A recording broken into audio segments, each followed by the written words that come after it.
Very good afternoon बच्चों। मैं फिर से आपका स्वागत करता हूं in the magical world of MJ star sir. बच्चों आज जो है ह्यूमन फिजियोलॉजी का एक और दिलचस्प चैप्टर हम शुरू करना चाहते हैं बच्चों, जिसका नाम है बच्चों excretory products and their elimination, उत्सर्जी पदार्थ एवं उनका निष्कासन।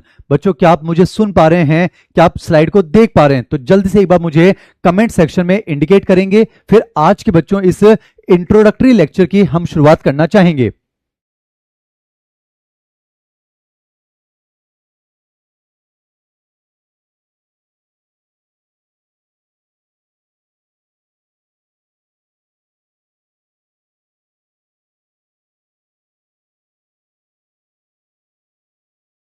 बच्चों आप मेरी आवाज सुन पा रहे हैं? बेटा टेक्निकल इश्यू था, क्लास जस्ट अभी हम शुरू करेंगे बच्चों। अभी तक हमने क्लास को शुरू नहीं किया है। क्लास को बच्चों अब हम शुरू करेंगे।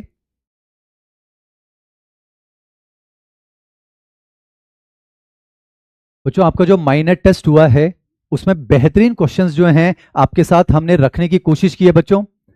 कभी जो है बच्चा मिसबिहेव करता है तो हमने ऑनलाइन के बच्चे को चेहरे पर पंच मारकर जो है उसकी हमने अनपेयर्ड फेशियल बोन्स को भी तोड़ा है बच्चों। याद कीजिए फेशियल बोन्स में दो होती हैं बच्चों जो अनपेयर्ड होती हैं, एक लोअर जो को बनाती है दैट इज मैंडिबल, और एक बच्चों वोमर होती है। क्लास के अंदर हमने डिस्कस भी किया था बच्चों, जैसे नेजल बोन है वो पेयर्ड फेशियल बोन है। याद कीजिए जो मैक्सिला है वो पेयर्ड फेशियल बोन है, जाइगोमेटिक जो है वो पेयर्ड फेशियल बोन है, जो लैक्राइमल बोन है वो पेयर्ड फेशियल बोन है, जो हमारे नेजल कॉन्का होते हैं इंफीरियर वो भी पेयर्ड हमारी फेशियल बोन है। पर याद कीजिए बच्चों जो मैंडिबल होती है और जो वोमर होती है ये एक एक होती है, तो ये हमारी अनपेयर्ड फेशियल बोन है। और यही क्वेश्चन जो है माइनर टेस्ट में हमने आपके सामने रखा था बच्चों।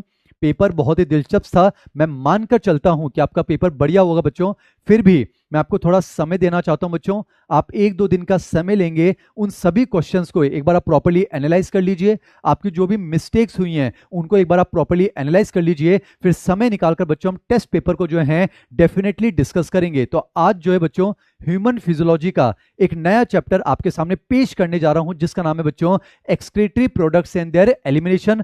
उसी डिसिप्लिन के साथ बच्चों मेरे साथ जुड़ जाएंगे। पर बच्चों इस चैप्टर के अंदर आज हम करेंगे बस कुछ प्यार भरी बातें। बच्चों आपको पता है बच्चों किसी भी चैप्टर की अगर हम बात क्यों ना करें ह्यूमन फिजियोलॉजी में, उसमें बच्चों जो पहला जो लेक्चर होता है वो उसकी एनाटॉमी को डील करता है। और कोशिश करेंगे बच्चों कि एनाटॉमी एक लेक्चर में कंप्लीट होनी चाहिए। बेटा इस चैप्टर के अंदर मुझे दो बेहतरीन सब टॉपिक्स आपको पढ़ाने हैं। एक तो मैकेनिज्म ऑफ यूरिन फॉर्मेशन, मूत्र निर्माण की क्रियाविधि, और the most important counter current mechanism. बेटा हम पढ़ेंगे कंसंट्रेशन ऑफ द फिल्ट्रेट, जो निस्यंद होता है उसको सांद्रित कैसे किया जाता है, वो मैकेनिज्म फिजियोलॉजी के अंदर मैं आपको डिस्कस करना चाहूंगा। पर उससे पहले बच्चों हमारी कोशिश होनी चाहिए कि एनाटॉमी वाला जो पोर्शन है, जो शारीरिक वाला पोर्शन है, वो एक लेक्चर में सक्सेसफुली कंप्लीट होना चाहिए। तो आज के इस लेक्चर में आपका फ्लो क्या होना चाहिए बच्चों? आप एक एक शब्द को बहुत ध्यान से सुनेंगे, इसको फिर आप बच्चों अपने मॉड्यूल से रिवाइज करेंगे, एनसीईआरटी से रिवाइज करेंगे। बच्चों मॉड्यूल की जो पीडीएफ है वो आपके पास पहुंच चुकी है। बेटा हमने कल के लाइव सेशन में भी कहा है कि विद इन अ वीक बेटा पूरा स्टडी मटेरियल आपके लिए आ चुका है। विद इन अ वीक वो आप तक डिस्पैच भी किया जाएगा, तो हार्ड कॉपी जो है वो आप तक बहुत जल्द पहुंच जाएगी। तो परेशान होने की जरूरत नहीं है, अब थोड़ा मन को शांत रखिए, उसी डिसिप्लिन के मोड में अपनी चेयर पर बैठ जाइए। और आज हम ह्यूमन फिजियोलॉजी का एक नया चैप्टर शुरू करेंगे जिसका नाम है excretory products and their elimination.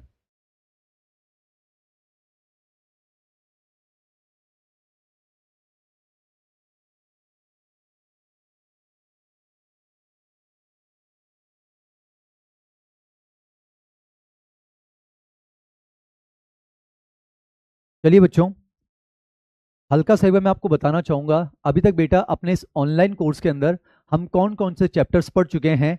बच्चों आज कोई टारगेट नहीं है, बस टारगेट ये है 4:50 तक हमारी ऑफिशियल टाइम तक हम नॉन स्टॉप पढ़ना चाहते हैं। बच्चों आज एनाटॉमी वाला पोर्शन है, पर उससे पहले थोड़ा सा मैं आपको टॉपिक समझाऊंगा। मैं आपको समझाऊंगा ना बच्चों कि ऑस्मोलैरिटी किसे कहा जाता है, क्योंकि जब तक ऑस्मोलैरिटी नहीं समझेंगे बच्चों काउंटर करंट मैकेनिज्म को समझना हमारे लिए इम्पॉसिबल हो जाएगा। तो आज के इस लेक्चर का फ्लो समझिए बच्चों, लगभग 12-13 मिनट के आसपास मैं कुछ कंसेप्चुअल बातें आपको समझाऊंगा। जिसमें हम एक्सक्रीटरी सिस्टम के मकसद पर फोकस करेंगे। उसके बाद बच्चों आज की क्लास में सिर्फ एनाटॉमी वाला पोर्शन है, सिर्फ रटने वाला पोर्शन है, तो मेरे साथ जो है बच्चों डिसिप्लिन के साथ जुड़ जाइए। चलिए आज के लेक्चर की शुरुआत करते हैं। सुनना बच्चों, मैं फिर से आपका स्वागत करता हूं in the magical lectures of MJ star sir. Good afternoon बच्चों। सुने बच्चों, 11th क्लास की बायोलॉजी की जो रेस्पेक्टेबल इंग्लिश की एनसीईआरटी है, उसके अंदर बच्चों पेज नंबर 230 पर एक चैप्टर शुरू होता था न्यूरल कंट्रोल एंड कोऑर्डिनेशन, जिसको हम नर्वस सिस्टम कहते थे। सक्सेसफुली हम कंप्लीट कर चुके हैं बेटा। एनसीईआरटी पेज नंबर 239 पर एक चैप्टर शुरू होता था केमिकल कोऑर्डिनेशन एंड इंटीग्रेशन, जिसको हम एंडोक्राइन सिस्टम कहते हैं। सक्सेसफुली कंप्लीट कर चुके हैं। फिर याद कीजिए एनसीईआरटी पेज नंबर 217 पर एक चैप्टर शुरू होता था लोकोमोशन एंड मूवमेंट, जिसको हम सक्सेसफुली कंप्लीट कर चुके हैं। फिर एनसीईआरटी के पेज नंबर 183 पर एक चैप्टर शुरू होता था breathing and exchange of gases, जिसको पिछली क्लास में बच्चों सक्सेसफुली हम कंप्लीट कर चुके हैं। तो आज बच्चों उसी सिलसिले को आगे ले चलता हूं। ह्यूमन फिजियोलॉजी में हम एनसीईआरटी के पेज नंबर 205 पर आ चुके हैं। एक नए चैप्टर की शुरुआत करते हैं, जिसका नाम है बच्चों excretory products and their elimination. मैं आपको बताना चाहूंगा बच्चों, आपके बायो का जो मॉड्यूल नंबर 5 चल रहा है बच्चों, मैं इंग्लिश के मॉड्यूल की बात कर रहा हूं बच्चों, जो बायो का मॉड्यूल नंबर 5 चल रहा है, उसके पेज नंबर 73 पर जो है ये चैप्टर शुरू होता है। बच्चों लिखना कुछ भी नहीं है, ना तो मुझे लिखना है ना आपको लिखना है बच्चों। आपके नोट्स जो हैं वही आपकी जो है आपकी एनसीईआरटी आपके नोट्स हैं बच्चों।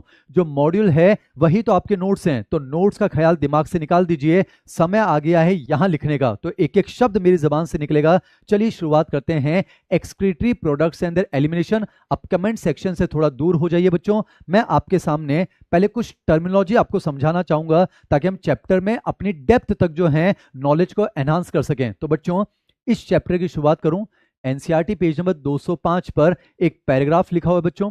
आपके मॉड्यूल नंबर 5 में पेज नंबर 73 पर यह चैप्टर शुरू होता है। पर यह चैप्टर शुरू करूं उससे पहले मैं आपको इस चैप्टर की बेस समझाता हूं बच्चों। एक शब्द समझाता हूं, उसका नाम है ऑस्मोलैरिटी। बच्चों ये शब्द काम आने वाला है जब मैं काउंटर करंट मैकेनिज्म समझाऊंगा, तो बिल्कुल बेखौफ होकर पूरे डिसिप्लिन के साथ मेरे साथ जुड़ जाइए। एक नए चैप्टर को आपके सामने पेश कर रहा हूं। चलिए शुरू करते हैं बेटा। पहले ऑस्मोलैरिटी को समझते हैं, समझें। ऑस्मोलैरिटी यानी परासरनता का क्या मतलब होता है, समझना बेटा। जैसे कि बच्चों पहले तो एक शब्द समझिए, सॉल्यूशन का मतलब क्या होता है। एक एक वर्ड डिस्कस करेंगे बच्चों।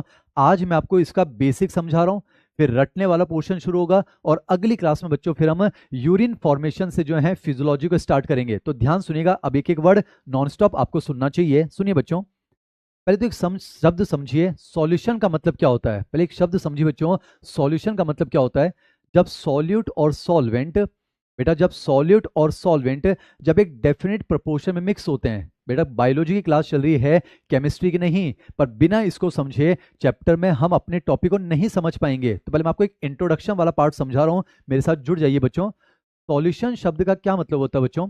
जब सॉल्यूट यानी लवण की बात कर रहा हूं, सॉल्ट की बात कर रहा हूं, इलेक्ट्रोलाइट्स की बात कर रहा हूं, जब सॉल्यूट और सॉल्वेंट एक डेफिनेट प्रोपोर्शन में मिक्स होते हैं, तो उन्हीं सॉल्यूट और सॉल्वेंट के मिक्सचर को बच्चों सॉल्यूशन कहा जाता है। अब समझिए, जैसे केमिस्ट्री वाले सर के पास, इंट्रोडक्शन समझा रहा हूं बच्चों, जैसे कि केमिस्ट्री वाले सर के पास किसी भी सॉल्यूशन में सॉल्यूट की कंसंट्रेशन को बताने के लिए, लवण की सांद्रता को बताने के लिए, ध्यान सुना बच्चों, सॉल्यूशन समझ में आ गया। सॉल्यूट और सॉल्वेंट बेसिक से मैं आपको जो है एडवांस लेवल तक चैप्टर समझाऊंगा, मेरे साथ जुड़ना बच्चों।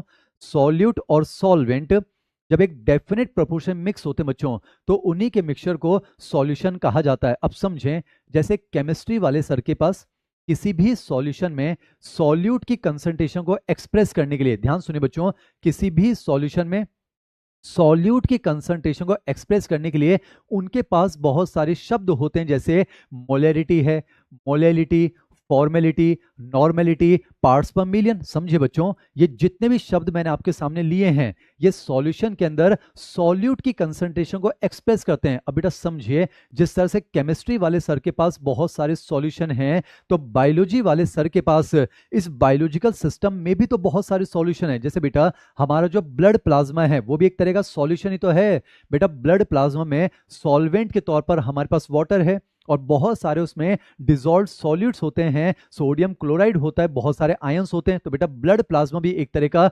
सॉल्यूशन ही तो है। जैसे कि बेटा जो स्वेट निकलता है, पसीना, वो भी एक तरह का सॉल्यूशन ही तो है, समझे बेटा। पर इस चैप्टर में हम मोस्टली यूरिन की बात करेंगे बच्चों, मूत्र की बात करेंगे। और आपको पता है जो यूरिन बॉडी से फ्लो होता है वो भी एक तरह का सॉल्यूशन है बच्चों, उसमें हम सॉल्यूट और सॉल्वेंट की बात करते हैं। समझिए जैसे केमिस्ट्री वाले सर के पास बहुत सारे सॉल्यूशन हैं, तो बायोलॉजिकल सिस्टम में भी हमारे पास बहुत सारे सॉल्यूशन है। जैसे कि बेटा ब्लड प्लाज्मा एक सॉल्यूशन है, यूरिन जो है वो भी तो एक सॉल्यूशन है। तो समझिए जब सॉल्यूशन में सॉल्यूट की कंसंट्रेशन को बताने के लिए उनके पास एक शब्द है मोलैरिटी, तो हमारे पास भी तो बहुत सारे सॉल्यूशन है बच्चों। तो उन सॉल्यूशन में सॉल्यूट की कंसंट्रेशन को बताने के लिए हमारे पास भी एक शब्द है, वो कौन सा है बच्चों? ऑस्मोलैरिटी। मैं आपको जो है बेसिक समझा रहा हूं, बेहतरीन चैप्टर है, बहुत आराम से समझ में आएगा बच्चों। समझिए केमिस्ट्री वाले सर के पास मोलैरिटी है, तो बायोलॉजी वाले सर के पास ऑस्मोलैरिटी है। एक चीज समझे बेटा, चाहे मोलैरिटी हो चाहे वो ऑस्मोलैरिटी हो, बिल्कुल ऑफलाइन की दुनिया को ईमानदारी से आपके लिए पेश कर रहे हैं बच्चों, ध्यान सुनिएगा। चाहे मोलैरिटी हो बच्चों, चाहे ऑस्मोलैरिटी हो, दोनों क्या हैं बेटा? दोनों किसी भी सॉल्यूशन में सॉल्यूट की कंसंट्रेशन को बताते हैं। यानी समझिए जितना ज्यादा सॉल्यूट होगा, जितना ज्यादा सॉल्ट होगा, जितना ज्यादा इलेक्ट्रोलाइट होगा, उतनी ज्यादा सॉल्यूशन की मोलैरिटी कह दीजिए या फिर ऑस्मोलैरिटी बढ़ती है। पर समझिए बेटा वहां मोलरिटी में हम कहते हैं मोल्स पर लीटर सॉल्यूशन, यहां हम कहेंगे ऑस्मोल्स पर लीटर सॉल्यूशन। वहां पर बेटा जो सॉल्यूशन होता है उसमें सॉल्वेंट अलग अलग हो सकते हैं, उनके पास बेंजीन हो सकता है बच्चों, इथाइल अल्कोहल हो सकता है, फिनॉल हो सकता है, टोल्यूइन हो सकता है। पर आपको पता है बायोलॉजिकल सिस्टम में हमारी बॉडी में जितने भी सॉल्यूशन है उनमें मेन जो सॉल्वेंट है बेटा वो कौन होता है? वाटर ही तो होता है। और वाटर के लिए वर्ड यूज किया जाता है बेटा ऑस्मो। तो समझिए हमारी बॉडी में जो सॉल्यूशन है ना बच्चों, उसमें जो सॉल्वेंट होता है वो मेनली क्या होता है बेटा? वाटर होता है। क्या होता है बेटा? वो वाटर। अब वाटर के लिए वर्ड यूज करते हैं ऑस्मो। तो समझिए अगर आप किसी सॉल्यूशन में सॉल्यूट की कंसंट्रेशन वाटर को सॉल्वेंट मार के डिफाइन करेंगे तो उस मोलरिटी को हम नाम दे देंगे ऑस्मोलैरिटी। यानी समझिए बेटा ऐसी सॉल्यूट कंसंट्रेशन जो वाटर के रेस्पेक्ट में डिफाइन की जाएगी उसको ऑस्मोलैरिटी कहेंगे। अब समझिए वहां पर होता है मोल्स पर लीटर सॉल्यूशन, तो यहां पर होगा बेटा ऑस्मोल्स पर लीटर सॉल्यूशन। पर चूंकि हमारी बॉडी में जो सॉल्यूशन है बच्चों उनमें सॉल्यूट की कंसंट्रेशन बहुत कम होती है, वो मिली में होते हैं, तो बेटा वहां पर है मोल्स पर लीटर सॉल्यूशन। तो यहां ऑस्मोलैरिटी की यूनिट हो जाएगी बेटा मिली ऑस्मोल्स पर लीटर सॉल्यूशन। अब ध्यान से सुनिए बच्चों, मैंने आपसे क्या कहा कि चाहे वो मोलैरिटी हो चाहे वो ऑस्मोलैरिटी हो, बेटा ये सॉल्यूट की कंसंट्रेशन को एक्सप्रेस करते हैं। तो समझिएगा हमारे बॉडी फ्लूइड के अंदर, हमारे बॉडी फ्लूइड के अंदर अगर सॉल्यूट बढ़ेगा, समझिए बेटा अगर सॉल्यूट बढ़ेगा तो मैं कहूंगा सॉल्यूट की कंसंट्रेशन बढ़ रही है, यानी कि ऑस्मोलैरिटी जो है वो बढ़ रही है। बेटा मैंने आपसे क्या कहा? ऑस्मोलैरिटी हो, चैप्टर का जान समझा रहा हूं बेटा, चाहे वो मोलैरिटी हो चाहे वो ऑस्मोलैरिटी, बेटा ये दोनों के दोनों सॉल्यूट कंसंट्रेशन को बताते हैं। यानी समझिए मोलैरिटी या ऑस्मोलैरिटी ये दोनों के दोनों डायरेक्टली प्रोपोर्शनल टू सॉल्यूट है, पर बेटा इनको इनडायरेक्टली आप सॉल्वेंट से भी तो रिलेट कर सकते हैं। बेटा मैं आपसे कहना चाहूंगा सॉल्यूट अगर बढ़ेगा तो ऑस्मोलैरिटी बढ़ेगी, या फिर मैं ये भी तो कह सकता हूं सॉल्वेंट अगर कम होगा तो भी तो ऑस्मोलैरिटी बढ़ेगी। चैप्टर को समझने की कोशिश कीजिए बच्चों। ऑस्मोलैरिटी का मतलब क्या है? हमारे जो बॉडी के फ्लूइड्स हैं बच्चों, चाहे ब्लड प्लाज्मा हो सकता है चाहे वो यूरिन हो सकता है, बेटा ये भी सॉल्यूशन है। ये सॉल्यूट और सॉल्वेंट के डेफिनेट मिक्सचर ही तो है बच्चों। तो अगर आप सॉल्यूट की कंसंट्रेशन को बता रहे हो तो वो ऑस्मोलैरिटी है। तो बेटा अगर सॉल्यूट बढ़ेगा तो ऑस्मोलैरिटी बढ़ेगी। तो मैं कह सकता हूं सॉल्वेंट घटेगा तो भी तो ऑस्मोलैरिटी बढ़ेगी। बेटा यहां पर हम वॉल्यूम की बात नहीं कर रहे हैं, सॉल्यूट कंसंट्रेशन की बात कर रहे हैं। मकसद जो है बच्चों वो मां होना चाहिए। एक एक शब्द समझा रहा हूं, समय खर्च कर रहा हूं ऑस्मोलैरिटी पर, तो डिसिप्लिन के साथ मेरे साथ जुड़ जाइए बच्चों। वापिस दोहराता हूं, चाहे मोलैरिटी हो चाहे ऑस्मोलैरिटी हो, बेटा ये दोनों के दोनों जो हैं सॉल्यूट की कंसंट्रेशन को डिफाइन करते हैं। अब समझिए हमारे जो बॉडी के फ्लूइड्स हैं उनकी सॉल्यूट कंसंट्रेशन को बताने के लिए हमारे पास जो शब्द है बेटा वो है ऑस्मोलैरिटी। यानी ऑस्मोलैरिटी जो है बेटा ये सॉल्यूट कंसंट्रेशन को एक्सप्रेस करता है। यानी मैं कह सकता हूं osmolarity is directly proportional to solid, या फिर हम ये भी तो कह सकते हैं बेटा इनवर्सली प्रोपोर्शनल टू सॉल्वेंट। बेटा सॉल्यूट बढ़ेगा तो ऑस्मोलैरिटी बढ़ेगी, या फिर मैं कह सकता हूं सॉल्वेंट कम है तो भी तो ऑस्मोलैरिटी ज्यादा होगी। अब एक चीज समझिए बेटा, तीन शब्द आज ही समझा देता हूं, हाइपरटोनिक, हाइपोटोनिक और आइसोटोनिक। इस चीज को समझिए बच्चों, हमारा जो ब्लड प्लाज्मा होता है ना बच्चों, उसकी नॉर्मल सॉल्यूट कंसंट्रेशन, उसकी ऑस्मोलेटी होती है बेटा 300 मिली ऑस्मोल पर लीटर। बेटा हमारा जो ब्लड प्लाज्मा होता है उसकी नॉर्मल जो सॉल्यूट कंसंट्रेशन है, उसकी नॉर्मल जो ऑस्मोलैरिटी है वो होती है बेटा 300 मिली ऑस्मोल पर लीटर। अब मान लेते हैं कोई दूसरा सॉल्यूशन है, हम इसकी ऑस्मोलैरिटी को ब्लड प्लाज्मा से हमेशा कंपेयर करके जो है फिर हम वो शब्द यूज करते हैं हाइपरटोनिक, हाइपोटोनिक या फिर आइसोटोनिक। अब ध्यान सुनिए बेटा, अगर मान लेते हैं कोई ऐसा सॉल्यूशन है, मान लेते हैं कोई ऐसा सॉल्यूशन है बच्चों जिसकी सॉल्यूट कंसंट्रेशन, टॉपिक का बेस समझा रहा हूं, ऐसा सॉल्यूशन जिसमें सॉल्यूट की कंसंट्रेशन ब्लड प्लाज्मा के इक्विवेलेंट है, बराबर है, तो मैं कह सकता हूं ये जो सॉल्यूशन है it is isotonic to blood plasma. बेटा आइसो मतलब सेम, तो ऐसा सॉल्यूशन जिसकी सॉल्यूट कंसंट्रेशन या फिर ऑस्मोलैरिटी ब्लड प्लाज्मा के बराबर है तो उसे हम कह सकते हैं आइसोटोनिक टू ब्लड प्लाज्मा। अब समझिए बेटा, ऐसा सॉल्यूशन जिसकी सॉल्यूट कंसंट्रेशन, बेटा मैं कह रहा हूं सॉल्यूट कंसंट्रेशन, जिसकी सॉल्यूट कंसंट्रेशन ब्लड प्लाज्मा से ज्यादा है, बेटा सॉल्यूट कंसंट्रेशन का मतलब है ऑस्मोलैरिटी ज्यादा है, तो उसे कहा जाएगा hypertonic as compared to blood plasma. और समझिए ऐसा सॉल्यूशन जिसकी सॉल्यूट कंसंट्रेशन यानी ऑस्मोलैरिटी ब्लड प्लाज्मा से कंपेयर में कम हो तो उसे कहा जाएगा बेटा हाइपोटोनिक सॉल्यूशन। तो मैं उम्मीद करता हूं आपको ये तीनों वर्ड समझ में आ रहे होंगे बच्चों। अगर ये नहीं ध्यान से समझेंगे तो काउंटर करंट मैकेनिज्म में तकलीफ हो सकती है। बच्चों अभी मैंने चैप्टर शुरू नहीं किया है, एनसीईआरटी का पहला पैराग्राफ शुरू नहीं किया है, अभी सिर्फ आपको मैं कंसेप्ट समझाने की कोशिश कर रहा हूं। वापिस बोलता हूं बेटा, व्हाट इज ऑस्मोलैरिटी? हमारे बॉडी के जितने भी फ्लूइड्स हैं, जितने भी सॉल्यूशन हैं, उनमें सॉल्यूट की कंसंट्रेशन को एक्सप्रेस करने के लिए जो शब्द है बेटा वो है ऑस्मोलैरिटी। यानी ऑस्मोलैरिटी जो है वो सॉल्यूट की कंसंट्रेशन को एक्सप्रेस करता है। बेटा जितना ज्यादा नमक होगा, जितना ज्यादा सॉल्ट होगा, जितने ज्यादा इलेक्ट्रोलाइट होंगे, जितने ज्यादा सॉल्यूट होंगे, मतलब उसकी ऑस्मोलैरिटी उतनी ही ज्यादा होगी। सॉल्यूट जितना कम होगा उसकी ऑस्मोलैरिटी उतनी ही कम होगी। और बेटा हमेशा हम ब्लड प्लाज्मा के रेफरेंस में ये शब्द यूज करेंगे आइसोटोनिक, हाइपोटोनिक और हाइपरटोनिक। तो आपने ये देखा बच्चों, ऑस्मोलैरिटी जो है वो सॉल्यूट पर तो डायरेक्टली डिपेंड करती है, पर वो इनडायरेक्टली कहीं ना कहीं सॉल्वेंट पर भी तो डिपेंड करती है। अब समझिए बच्चों, जैसे कि टेम्परेचर को रेगुलेट करना कहलाता है थर्मो रेगुलेशन, तो उसी तरह से बेटा ऑस्मोलैरिटी को रेगुलेट करना कहलाता है ऑस्मो रेगुलेशन। तो आपके मॉड्यूल का ये शब्द आपको समझाने की कोशिश कर रहा हूं बच्चों। टेम्परेचर को रेगुलेट करना कहलाता है थर्मो रेगुलेशन।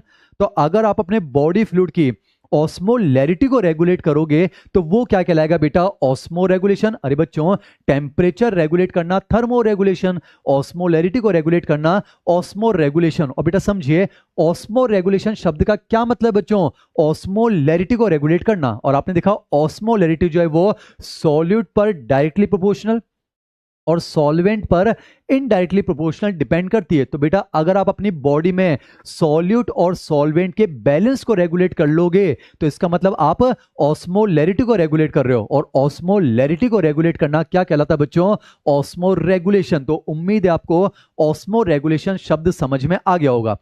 बच्चों आपके मॉड्यूल में पेज नंबर 73 पर शुरुआत में हमने 3 शब्द लिखे हैं, होम्योस्टेसिस समावस्था, ऑस्मो रेगुलेशन परासरण नियमन, और लिखा हुआ है एक्सक्रीशन यानी उत्सर्जन। तो मैं उम्मीद करता हूं बच्चों आपको परासरण नियमन यानी ऑस्मो रेगुलेशन समझ में आ गया होगा। बेटा what is osmo regulation?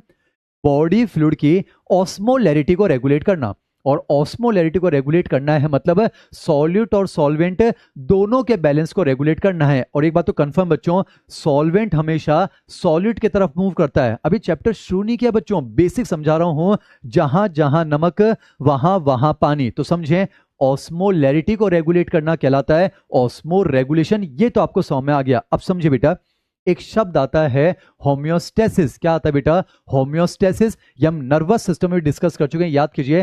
Homeostasis का मतलब क्या होता है, बॉडी के अंदर एक स्टेडी स्टेट को मेंटेन करना, बॉडी के अंदर एक कांस्टेंट इंटरनल एनवायरनमेंट को मेंटेन करना, वो कहलाता है बच्चों होम्योस्टेसिस। और समझिए अगर होम्योस्टेसिस होगा, बॉडी का इंटरनल एनवायरनमेंट कांस्टेंट होगा, तभी हम एफिशिएंटली क्या कर पाएंगे बच्चों, मेटाबॉलिज्म कर पाएंगे। मैं धीरे धीरे जो है एक्सक्रीटरी सिस्टम के मकसद पर आपको ले चल रहा हूं। जैसे याद कीजिए बच्चों, रेस्पिरेटरी सिस्टम का मकसद था रेस्पिरेशन करवाना, ऑक्सीजन का जाना, एनर्जी का बनना, CO2 का निकलना। तो बेटा एक्सक्रीटरी सिस्टम का मकसद क्या है, एक्सक्रीशन। अब मैं एनसीईआरटी के उस पैराग्राफ पर पहुंच चुका हूं, पेज नंबर 205 पर। पहला पैराग्राफ एनसीईआरटी का है बच्चों, मॉड्यूल नंबर 5 में हम पेज नंबर 73 पर आ चुके हैं। अब ध्यान सुनिए बेटा, चैप्टर का नाम है excretory products and their elimination, उत्सर्जी पदार्थ एवं उनका निष्कासन। अब समझिए बच्चों, रेस्पिरेटरी सिस्टम का मकसद होता है रेस्पिरेशन,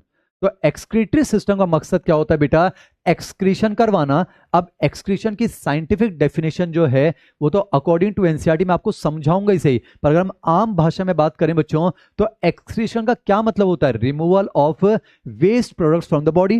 बेटा एक्सक्रीशन का मतलब क्या है, एक्सक्रीशन का मतलब है शरीर से कचरे को बाहर निकालना। कचरा क्या होता है वो भी समझाऊंगा, पर समझिए बच्चों, आप वेस्ट प्रोडक्ट को अलग अलग तरीके से बॉडी से बाहर निकाल सकते हो। जैसे बेटा समझें, हम सांस छोड़ते हैं तो CO2 को बाहर निकालते हैं, वो भी एक तरह का मेथड ऑफ एक्सक्रीशन है बच्चों।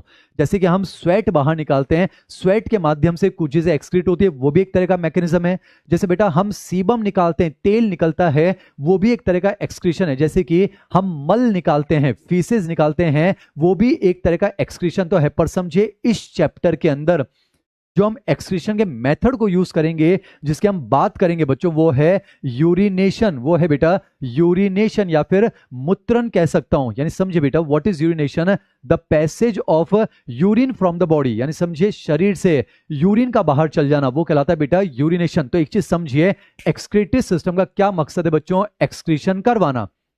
अभी मैं आपको चैप्टर का हेडिंग समझा रहा हूं ना बच्चों, रेस्पिरेटरी सिस्टम का मकसद था रेस्पिरेशन करवाना। खो जाइए मेरे साथ, एक्सक्रीटरी सिस्टम का मकसद है एक्सक्रीशन करवाना। एक्सक्रीशन का मतलब है शरीर से कचरे को बाहर निकालना। और इस चैप्टर में हम जिस मेथड ऑफ एक्सक्रीशन की बात करें बेटा, वो यूरिनेशन है। और आपको पता है जब हम यूरिनेशन करते हैं तो यूरिन के माध्यम से सॉल्यूट और सॉल्वेंट का जो है कहीं ना कहीं फ्लो देखने को मिल रहा है। बेटा आप समझ रहे हैं, यूरिन जो है वो एक तरह का सॉल्यूशन ही तो है, यानी वो सॉल्यूट और सॉल्वेंट का मिक्सचर ही तो है। यानी समझिए, एक्सक्रीटरी सिस्टम का मकसद है एक्सक्रीशन करवाना, यहां एक्सक्रीशन का मकसद है यूरिनेशन। और यूरिनेशन के माध्यम से आप सॉल्यूट और सॉल्वेंट को रेगुलेट कर रहे हो, यानी ऑस्मोलैरिटी को रेगुलेट कर रहे हो। यानी आप क्या कर रहे हो बच्चों, ऑस्मो रेगुलेशन। यानी अगर एक लाइन में समेटूं, एक्सक्रीटरी सिस्टम का मकसद क्या है बच्चों, ऑस्मो रेगुलेशन करवाना। और समझिए, जब ऑस्मो रेगुलेशन होगा, ऑस्मोलैरिटी कांस्टेंट होगी, तो होम्योस्टेसिस होगा, होम्योस्टेसिस होगा तो मेटाबॉलिज्म एफिशिएंटली होगा, मेटाबॉलिज्म होगा तभी तो बेटा जीवन होगा, और जीवन होगा तभी तो बायोलॉजी होगी, और जब बायोलॉजी होगी तभी तो MJ स्टार सर के मैजिकल लेक्चर्स होंगे। वापस से वहीं ले चलता हूं बच्चों, जीवन का अध्ययन कहलाता है जीव विज्ञान। समा बांध देंगे, पलकें भी झपकने नहीं दूंगा। सुनिए बच्चों, जीवन का अध्ययन कहलाता है जीव विज्ञान, study of life is known as biology. अगर जिंदा रहना है तो एफिशिएंटली मेटाबॉलिज्म करना होगा। एफिशिएंट मेटाबॉलिज्म के लिए होम्योस्टेसिस होना चाहिए, और होम्योस्टेसिस में ऑस्मो रेगुलेशन होना चाहिए, और ऑस्मो रेगुलेशन के लिए एक्सक्रीशन होना चाहिए। तो एक्सक्रीशन करवाने वाला सिस्टम कौन सा है बच्चों, एक्सक्रीटरी सिस्टम। तो अगर एक लाइन में समेटू ना बच्चों, एक्सक्रीटरी सिस्टम का मेन मकसद क्या है, ऑस्मो रेगुलेशन। और जब ऑस्मो रेगुलेशन होगा तो होम्योस्टेसिस होगा, होम्योस्टेसिस होगा तो एफिशिएंटली मेटाबॉलिज्म होगा, एफिशिएंटली मेटाबॉलिज्म होगा तो जीवन होगा, और जीवन होगा तो बच्चों जीव विज्ञान होगा। तो आपको ये समझ में आना चाहिए, किसी भी ऑर्गेनिज्म में जो एक्सक्रीशन होता है बच्चों, उसका मेन मकसद क्या होता है, उसका मेन मकसद होता है बच्चों ऑस्मो रेगुलेशन करवाना। मुझे जल्दी से एक बार कमेंट सेक्शन में इंडिकेट कर दीजिए कि आपको एक्सक्रीटरी सिस्टम का मकसद समझ में आया नहीं आया। मुझे जल्दी से बच्चों इंडिकेट कर दीजिए, एक्सक्रीटरी सिस्टम का जो मकसद है ऑस्मो रेगुलेशन करवाना, वो समझ में आया या नहीं आया। फिर आज जो है बच्चों, अब हम रटने वाले पोर्शन को कंप्लीट करना चाहेंगे। जल्दी से मुझे इंडिकेट कीजिए बच्चों।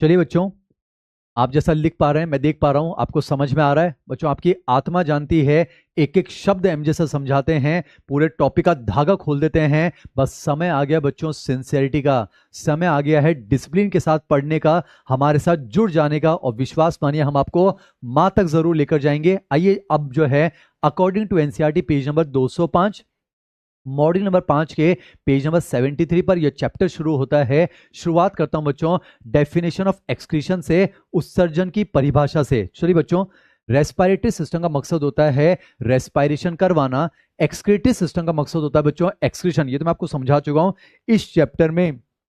एक्सक्रीशन का तरीका है बेटा यूरिनेशन, और यूरिनेशन के माध्यम से हम क्या करना चाहते हैं, ऑस्मो रेगुलेशन।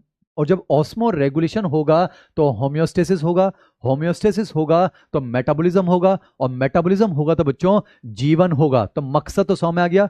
अब अकॉर्डिंग टू एनसीईआरटी आइए मैं आपको एक्सक्रीशन की परिभाषा समझाता हूं। सुनना बच्चों, आम भाषा में समझते हैं, एक एक वर्ड के साथ क्लियर करूंगा, आई प्रॉमिस। ध्यान सुनिए बच्चों, अगर आम भाषा में कहूं एक्सक्रीशन का क्या है मतलब बच्चों, एक्सक्रीशन का मतलब है removal of waste product from the body.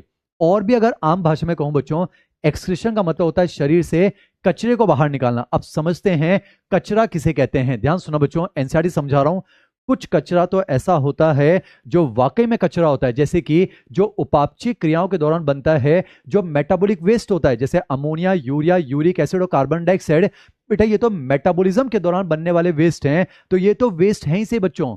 पर कुछ ऐसी भी चीजें होती हैं जो कचरा होती नहीं है, पर वो किसी कारण की वजह से किसी परिस्थिति में कचरे की तरह बिहेव करती है। बेटा एनसीईआरटी की पहली लाइन से शुरू कर रहा हूं, ध्यान सुना। जैसे बच्चों वाटर है, बेटा वाटर कचरा थोड़ी ना है, water act as a universal solvent. जैसे मिनरल आयन से बच्चों सोडियम है, पोटेशियम है, क्लोराइड है, सल्फेट है, फॉस्फेट है, एटसेट्रा। बेटा कचरा थोड़ी ना है, पर कल को मान लेते हैं किसी कारण से अगर ये हमारी बॉडी में ज्यादा हो जाए, बेटा एनसीईआरटी में लिखा हुआ है अगर ये हमारी बॉडी में एक्सेसिवली एक्यूमुलेट हो जाते हैं किसी कारण से, जैसे मान लेते हैं बच्चों वो कारण है एक्सेस इंजेशन। और आपको पता है बच्चों excess of anything is harmful. कोई भी चीज अगर जरूरत से ज्यादा हो जाए तो फिर वो नुकसानदायक हो सकती है। तो समझे बच्चों, कल को मान लेते हैं आपने पानी ज्यादा पी लिया, तो बेटा जितना पानी बॉडी में काम आना था वो तो काम आ जाएगा, पर जो एक्स्ट्रा पानी बच गया है अब वो किसी काम का नहीं है, तो वो तो एक तरह से कचरा हो गया ना बच्चों। जैसे कि मिनरल आयंस हैं, sodium, potassium, chloride, sulphate, phosphate, बेटा एक कचरा नहीं है, पर कल को किसी कारण से एक्सेस इंजेशन अगर ये आपके शरीर में अगर ज्यादा इकट्ठे हो जाएं तो वो जो एक्स्ट्रा इकट्ठा हो गया है वो कचरे का ही काम करेगा। तो ध्यान सुनना बच्चों, कुछ तो होते हैं metabolic waste, ammonia, urea, uric acid और कार्बन डाइऑक्साइड, और कुछ ऐसे हैं जो कि मेटाबॉलिक वेस्ट नहीं है बेटा, जैसे कि water ions like sodium, potassium, chloride, sulphate, phosphate.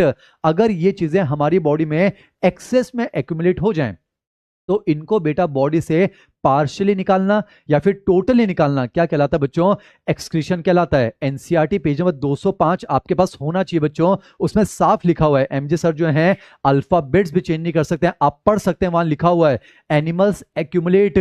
बहुत मेहनत से पढ़ा रहे बच्चों, वहां लिखा हुआ है, चेक कीजिए, animals accumulate ammonia, urea, uric acid, carbon dioxide etcetera either by metabolic activity और water and ions like sodium, potassium, chloride, phosphate, sulphate etcetera either by excess ingestion. और देखिए बेटा इन चीजों को शरीर से पार्शली या फिर टोटली रिमूव करना क्या कहलाता है बच्चों, एक्सक्रीशन कहलाता है। वापस से बोल रहा हूं, जो मेटाबॉलिक वेस्ट है उसको बाहर निकालना तो एक्सक्रीशन कहलाता है बच्चों, पर कुछ ऐसी चीजें हैं जो कि वेस्ट नहीं है, पर अगर ये एक्सेस इंजेशन से हमारी बॉडी में ज्यादा आ जाए तो इनको बाहर निकालना भी जो है वो एक्सक्रीशन कहलाता है। आपने देखा होगा बच्चों, जब हम पानी ज्यादा पीते हैं तो मूत्र भी तो ज्यादा निकलता है। बेटा जब पानी ज्यादा पीते हैं तो उस दिन यूरिन भी ज्यादा आता है। रीजन समझिए, क्योंकि अगर आपने एक्सेस पानी पी लिया है, पानी वैसे वेस्ट नहीं है पर वो एक्सेस वाटर आपके किसी काम का नहीं है, तो उसको बाहर निकालना भी क्या कहलाएगा बेटा, एक्सक्रीशन कहलाएगा। तो उम्मीद करता हूं एक्सक्रीशन की एनसीईआरटी की परिभाषा आपको समझ में आ गई होगी बच्चों। वापिस से बोल रहा हूं बच्चों, जो मेटाबॉलिक वेस्ट है उनको बाहर निकालना तो एक्सक्रीशन है ही सही, पर जैसे वाटर है और आयंस हैं sodium, potassium, chloride, sulphate, phosphate, ये अगर एक्सेस में एक्यूमुलेट हो जाएं किसी कारण से तो इनको पार्शियली बाहर निकालना भी एक्सक्रीशन माना जाता है। एनसीईआरटी पेज नंबर 205 के उस पैराग्राफ की बात चल रही है। अब ध्यान सुन बेटा, एनसीईआरटी क्या कहती है, इस चैप्टर के अंदर। अब बेटा समझने वाला पोर्शन ऑलमोस्ट कंप्लीट हो चुका है, अब पूरा हमें रटना है, मेरे साथ ध्यान से जुड़िए बच्चों। अब इस चैप्टर में एनसीईआरटी कहती है, हम इस चैप्टर में मेनली जो नाइट्रोजनस मेटाबॉलिक वेस्ट हैं बस उन्हीं के एक्सक्रीशन को लेकर बात करेंगे। अब नाइट्रोजनस मेटाबॉलिक वेस्ट कौन से बच्चों?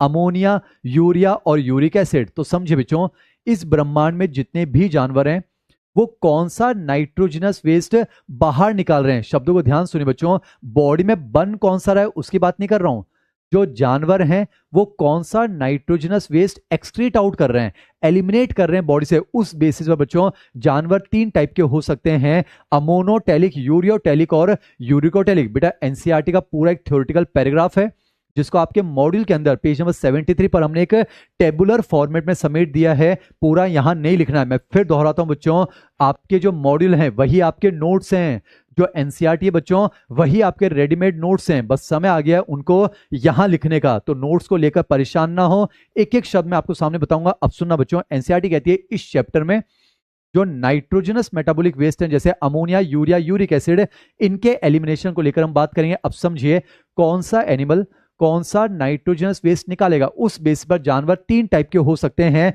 अब राइटिंग पर फोकस नहीं करना बच्चों, मैं लिखता हूं जैसे कि एक्सक्रीटरी मैटर, मैं लिख रहा हूं बेटा एक्सक्रीटरी मैटर।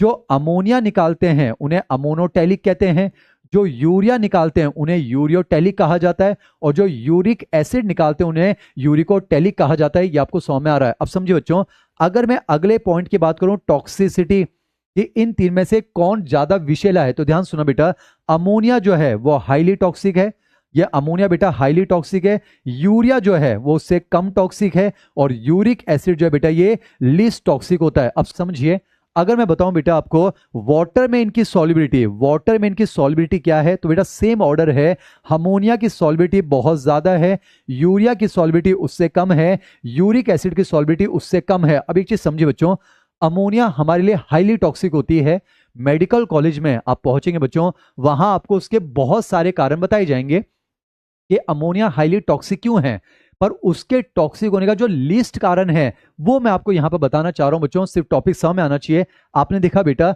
अमोनिया जो है उसकी वाटर में सॉल्युबिलिटी सबसे ज्यादा है, इसका मतलब ये हुआ बच्चों जैसे ही हमारी बॉडी में अमोनिया बनेगी तो बेटा जैसे ही इसको पानी दिखता है ये तुरंत उसको पकड़ लेती है, बेटा ये हाइड्रोजन बॉन्डिंग बहुत एफिशिएंटली बनाती है। और समझिए अमोनिया जैसे ही बनेगी ये तुरंत पानी में घुल जाती है, बेटा ये पानी को छोड़ती नहीं है, और जब ये पानी को नहीं छोड़ेगी तो बाकी मेटाबॉलिक रिएक्शन के लिए वाटर की अवेलेबिलिटी कम हो जाएगी। आपको पता है ना बच्चों, water act as a universal solvent for all the metabolic reaction. मैं जो है टॉपिक यहां पर रिलेट करने के लिए आपको ये पॉइंट समझा रहा हूं, ध्यान सुनिए बच्चों, लिखना नहीं है बस सुनना है।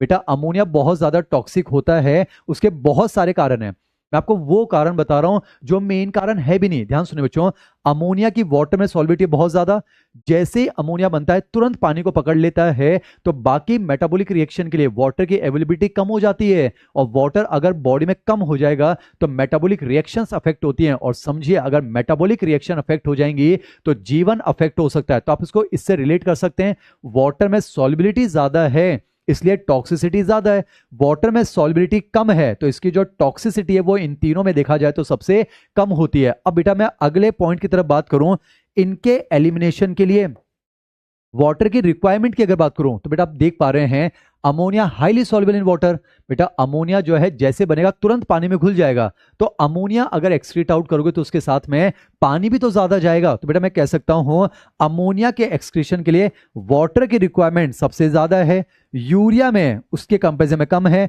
और यूरिक एसिड के एलिमिनेशन के वाटर की रिक्वायरमेंट सबसे कम होती है। अब मैं आपको बच्चों जो है एग्जाम्पल बता रहा हूं, जो सबसे इंपॉर्टेंट चीज है वो ध्यान सुनिएगा, जो यहां पर इंपॉर्टेंट बेटा एग्जाम्पल कि कौन अमोनिया निकालते हैं, कौन यूरिया निकालते हैं और कौन यूरिक एसिड निकालते हैं। मैंने आपसे क्या कहा, अगर अमोनिया जाएगा, बेटा सबसे इंपॉर्टेंट तो एग्जाम्पल है ना, अगर अमोनिया जाएगा तो अपने साथ पानी भी तो लेकर जाएगा, तो जाहिर सी बात है मेरे बच्चों अमोनोटेलिक वो होने चाहिए जिनके पास पानी की कोई कमी ना हो। बच्चों बनता हमारी बॉडी के अंदर भी अमोनिया है, पर हम अमोनिया नहीं निकाल सकते बच्चों क्योंकि हमारे पास पानी की कमी है। बच्चों हम बोतल भरकर तो पानी लेकर आते हैं, हमारे पास पानी की कमी कमी है तो हम अमोनिया नहीं निकालते, हम तो यूरिया निकालते हैं। पर समझिए जिनके पास पानी की कोई कमी नहीं है वो क्या निकालेंगे बेटा, अमोनिया निकालेंगे। तो आपके दिमाग में आना चाहिए जो एक्वेटिक एनिमल्स होते हैं बेटा, अरे समझो जो जलीय प्राणी होते हैं जिनके पास पानी की कोई कमी नहीं है वो होते हैं बेटा अमोनोटेलिक, जैसे मैंने यहां पर लिखा है। और हाँ, जैसे बच्चा एक्वेटिक सुनता है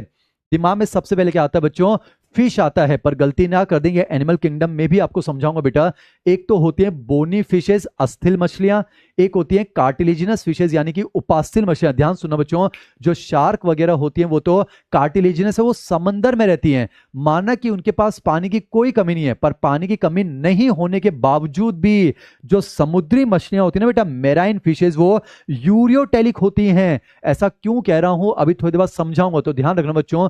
जो बोनी फिशेज होती हैं और उसमें भी जो फ्रेश वाटर वाली बोनी फिशेज है बेटा, जो फ्रेश वाटर वाली बोनी फिशेज होती हैं वो अमोनोटेलिक होती हैं। डाउट आ रहा होगा मन में कि सर जो समुद्री मछलियां हैं उनके पास तो पानी की कोई कमी नहीं है, उनको अमोनिया निकालना चाहिए, पर बेटा वो अमोनिया नहीं निकालती हैं। कंसेप्ट अभी समझा दूंगा। तो फिलहाल ध्यान रखना, जो हमारी स्वच्छ जलीय असली मछलियां होती हैं, जो फ्रेश वाटर बोनी फिशेज हैं, वो अमोनिया निकालती हैं। और बेटा जिनके पास पानी की कोई कमी नहीं है, जैसे मैंने लिखा है एक्वेटिक आर्थ्रोपोड्स, वर्ड समझे बच्चों, एक्वेटिक आर्थ्रोपोड्स, बेटा वो आर्थ्रोपोड्स, वो कीड़े जो पानी में रहते हैं वो होते हैं बेटा कैसे, अमोनोटेलिक होते हैं। मैंने यहां लिखा बेटा एक्वेटिक एम्फीबियन, ध्यान समझिए, मॉड्यूल में सब लिखा हुआ है बच्चों, वही तो आपके नोट्स हैं। ध्यान सुना बच्चों, अगर एम्फीबियन लैंड पर है, जैसे मैं फ्रॉग की बात करूं बेटा, तो वो तो यूरिया निकालता है, उसके पास पानी कमी है।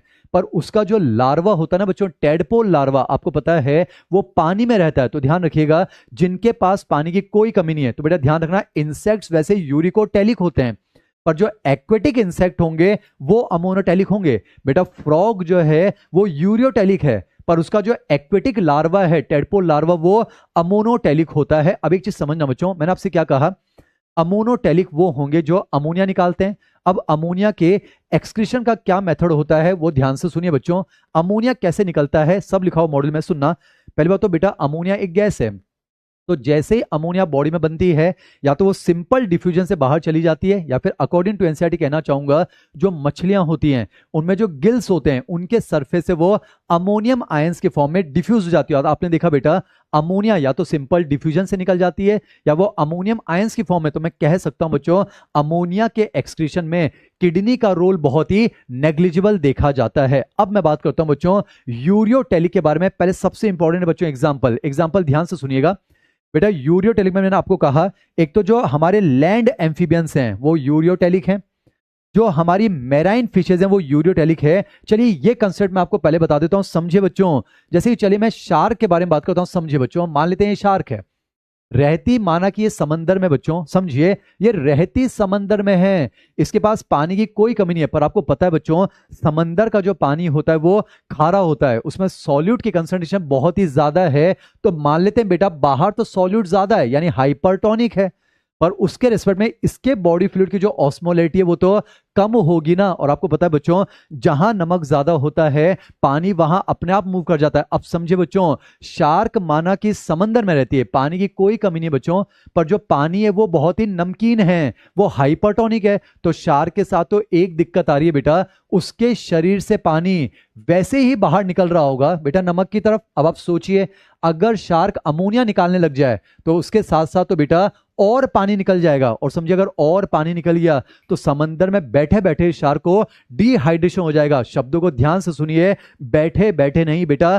तैरते तैरते। आपको पता होना चाहिए जो शार्क होती है उसके पास एयर ब्लैडर एब्सेंट होता है, तो अपने आप को डूबने से बचाने के लिए उसको लगातार तैरना पड़ता है। ये बातें बच्चों हम एनिमल किंगडम में डिस्कस करेंगे, तो उम्मीद करता हूं आपको ये समझ में आ रहा है बेटा। माना कि जो मैराइन फिशेज हैं उनके पास पानी की कोई कमी नहीं है, पर उसके बावजूद भी वो अमोनिया को एक्सक्रीट नहीं कर सकती हैं। तो पहले वो अमोनिया को किस में कन्वर्ट करती हैं बच्चों, यूरिया के अंदर, ताकि जब यूरिया एक्सक्रीट होगा तो वाटर बॉडी से कम लॉस होगा, तो वहां पर डिहाइड्रेशन नहीं होगा। सबसे इंपॉर्टेंट बच्चों जो मैमल्स होते हैं इंक्लूडिंग ह्यूमंस, हम भी क्या होते हैं बच्चों, यूरियोटेलिक होते हैं। अब ध्यान से सुनिए, मैं आपको समझा रहा हूं बच्चों।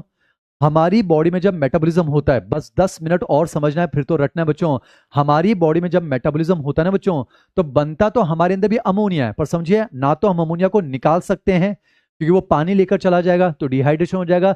ना ही हम अमोनिया को स्टोर कर सकते हैं क्योंकि बेटा बहुत ही ज्यादा टॉक्सिक है। तो हम क्या करते हैं, वो जो अमोनिया मेटाबॉलिज्म से बना वो लीवर को दे दिया जाता है, वेरी इंपॉर्टेंट बच्चों। और लीवर उस अमोनिया को किस में कन्वर्ट करता है, यूरिया के अंदर। बेटा बेहद इंपॉर्टेंट, जो लीवर होता है वो उस अमोनिया को जो है CO2 के साथ रिएक्ट करवा के किसका फॉर्मेशन करता है, यूरिया का। तो आपको ये ध्यान रखना है, पहली बात तो यूरिया का फॉर्मेशन बॉडी में कहां होता है बच्चों, लीवर के अंदर होता है। उस साइकिल को कहा जाता है यूरिया साइकिल।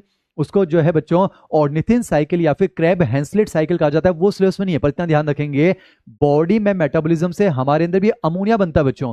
पर वो जो अमोनिया है ना तो आप उसको निकाल सकते हो क्योंकि पानी ले जाएगा, ना रख सकते हो क्योंकि बहुत जहरीला है। तो हम क्या करते हैं, वो अमोनिया हम लीवर को देते हैं। बेटा मॉड्यूल का अभी पहला पेज चल रहा है, पेज नंबर 73, ध्यान सुनिएगा। तो अमोनिया हम किसको देते हैं, लीवर को। लीवर उसको यूरिया में कन्वर्ट करता है। अब देखिए बेटा, यूरिया पहली बात तो टॉक्सिसिटी भी इसकी कम है, वाटर में सॉल्युबिलिटी कम है। अब हम क्या करते हैं, लीवर उस यूरिया को ब्लड में डालता है और ब्लड की मदद से वो पहुंचता है किडनी। किडनी उसको छानती है और यूरिन की मदद से बाहर निकालती है। तो आपने देखा बेटा, बनता तो हमारी बॉडी में भी पहले अमोनिया ही है, पर हम बाहर क्या निकालते हैं, यूरिया निकालते हैं। और बॉडी से बाहर यूरिया निकलता है, इसलिए हमें कहा जाता है बेटा यूरियोटेलिक। और आपने देखा यूरिया के एलिमिनेशन में किडनी का भी एक बहुत सिग्निफिकेंट रोल होता है। अब बेटा मैं आपको दो स्टेटमेंट बता रहा हूं, नीट के पॉइंट ऑफ व्यू से इंपॉर्टेंट, ध्यान सुना। एक तो ये पूछा जाता है मैक्सिमम कंसंट्रेशन ऑफ यूरिया कहां मिलती है और मिनिमम कंसंट्रेशन ऑफ यूरिया कहां मिलेगा। अब समझिए बच्चों, जैसे मान लेते हैं बेटा ये लीवर है, आपने देखा लीवर में ही तो यूरिया बन रहा है बेटा, उससे पहले तो यूरिया है ही नहीं। ये दो पॉइंट जो हैं बेहद इंपॉर्टेंट बच्चों। अरे समझो यूरिया बन कहां रहा है, लीवर में, और जहां बनेगा वहीं से तो निकलेगा। बेटा समझियो, उससे पहले तो यूरिया है ही नहीं ना।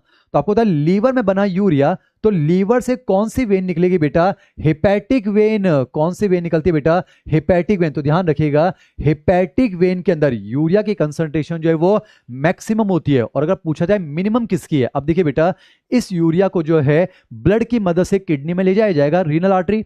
पर देखिए किडनी उसको छान चुकी है और यूरिन से फेंक चुकी है। तो बहुत सारा यूरिया तो बेटा यूरिन से जा चुका है ना, तो किडनी से जो वेन निकलेगी रीनल वेन, उसमें यूरिया काफी कम हो जाएगा। तो ये दो पॉइंट मॉड्यूल में लिखे हुए हैं बेटा, पेज नंबर 74 पर। तो इसको ध्यान रखिएगा, आप ध्यान रखिएगा बेटा, बेहद इंपॉर्टेंट। अगर पूछा जाए मैक्सिमम यूरिया की कंसंट्रेशन तो आंसर जाएगा हेपेटिक वेन, और अगर पूछा जाए मिनिमम कंसंट्रेशन तो आंसर जाएगा दैट इज रीनल वेन। तो ये वाला पोर्शन हमने कंप्लीट किया। अब बेटा जिस तरह से हमने रेस्पिरेटरी ऑर्गन्स की बात की थी, अब हम बात करेंगे एक्सक्रीटरी ऑर्गन्स के बारे में। तो आपकी एनसीईआरटी में हेडिंग लिखा हुआ है बच्चों एक्सक्रीटरी ऑर्गन्स, वहां पर अलग अलग ऑर्गेनिज्म के एक्सक्रीटरी ऑर्गन्स लिखे हुए हैं। तो मैं माफी चाहूंगा बच्चों, वो एक्सक्रीटरी ऑर्गन्स मैं आपको नहीं समझा पाऊंगा, वो आपको नहीं समझा पाऊंगा बच्चों। मैं आपको ये थोड़ी ना बताऊंगा बच्चों कि जो स्पंजेस होते हैं, जो सिलेंट्रेटा है, जो टीनोफोरा है, उनमें जनरल बॉडी सरफेस से जो है एक्सक्रीटरी वेस्ट एलिमिनेट हो जाता है। मैं आपको ये थोड़ी ना बताऊंगा बच्चों कि जो प्लेटी हेलमिन्थस होते हैं, यानी कि जो हमारे फ्लैटफॉर्म्स होते हैं, चपटे क्रमी, उनके अंदर जो है फ्लेम सेल्स देखने को मिलते हैं, सोलोनोसाइट्स उनके एक्सक्रीटरी स्ट्रक्चर होते हैं। मैं आपको ये थोड़ी ना बताऊंगा बच्चों कि जो एस्केलमिन्थिस होते हैं, जो राउंड वर्म होते हैं, उनके अंदर जो है प्रोटोनेफ्रिडिया देखने को मिलते हैं, उनके अंदर एच शेप एक्सक्रीटरी सिस्टम होता है। माफी चाहूंगा बच्चों, मैं आपको नहीं बता पाऊंगा कि जो इंसेक्ट्स होते हैं जैसे कि कॉकरोच, उनके अंदर मालपीजन ट्यूब्यूल्स होते हैं। ध्यान रखिएगा, इंसेक्ट्स का रेस्पिरेटरी ऑर्गन तो ट्रैकियल सिस्टम है, पर उनका जो एक्सक्रीटरी ऑर्गन है वो मालपीजन ट्यूब्यूल्स है। मैं माफी चाहूंगा बच्चों, मैं आपको नहीं बता पाऊंगा कि कुछ आर्थ्रोपोड्स ऐसे होते हैं जिनके अंदर आपको जो है ग्रीन ग्लैंड्स देखने को मिलती है, एंटीनरी ग्लैंड्स देखने को मिलती है। और लास्ट वाला तो मर जाऊं तो ना बताऊं, जितने भी वर्टिब्रेट्स होते हैं, पाइसेस, एम्फीबियंस, रेप्टाइल्स, एवीज और मैमल्स,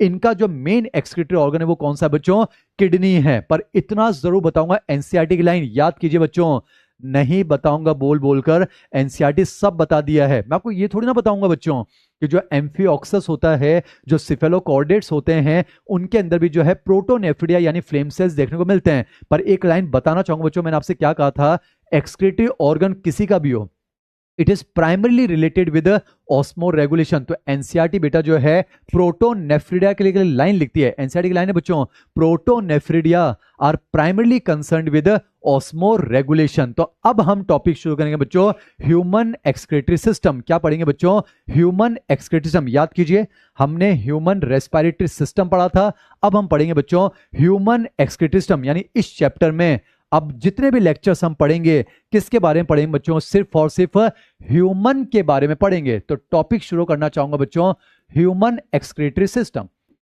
और कोशिश करते हैं बच्चों कि एक लेक्चर के अंदर ह्यूमन एक्सक्रीटरी सिस्टम की एनाटॉमी आज हम पढ़ना चाहते हैं। तो मैं आपको थोड़ा समय देना चाह रहा हूं, एक बार आप थोड़ा सा सोच लीजिए बच्चों।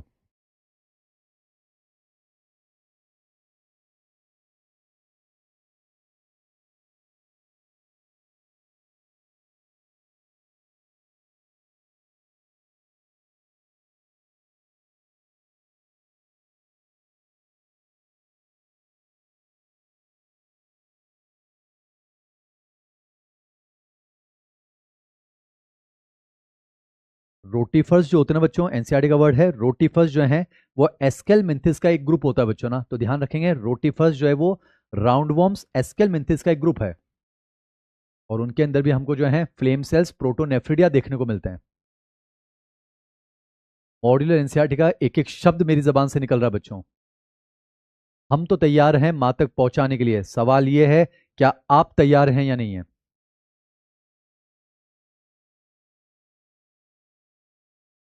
बच्चों अभी तक मैंने आपको क्या समझाया वो वापस से रिपीट करते हैं।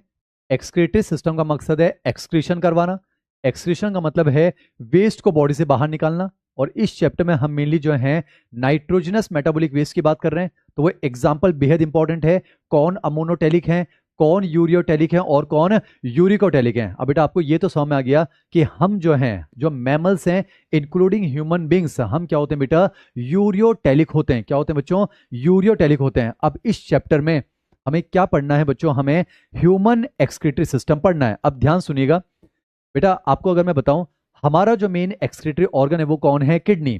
तो हम जो है हमारा जो एक्सक्रीटरी सिस्टम है वो हम किडनी के इर्द गिर्द वाला पढ़ेंगे, ये कंफर्म बात है। पर ध्यान से सुनिएगा, एनसीईआरटी ध्यान से पढ़नी होती है बच्चों। सुनिए, हमारी बॉडी में कुछ ऐसे ऑर्गन्स भी हैं जो एक्सक्रीशन में रोल प्ले करते हैं, पर ध्यान रखिएगा वो ह्यूमन एक्सक्रीटरी सिस्टम का पार्ट नहीं है। फिर दोहराता हूं बच्चों, हमारी बॉडी में कुछ ऐसे ऑर्गन्स भी हैं जो एक्सक्रीशन में रोल भले ही प्ले करते हैं, पर उनको ह्यूमन एक्सक्रीशन का पार्ट नहीं माना जाता है। मैं आपको बता दूं बच्चों, तभी तो एनसीईआरटी ने इस चैप्टर के लास्ट वाले पार्ट में एक छोटा सा हेडिंग लिखा है बच्चों, role of other organs in excretion.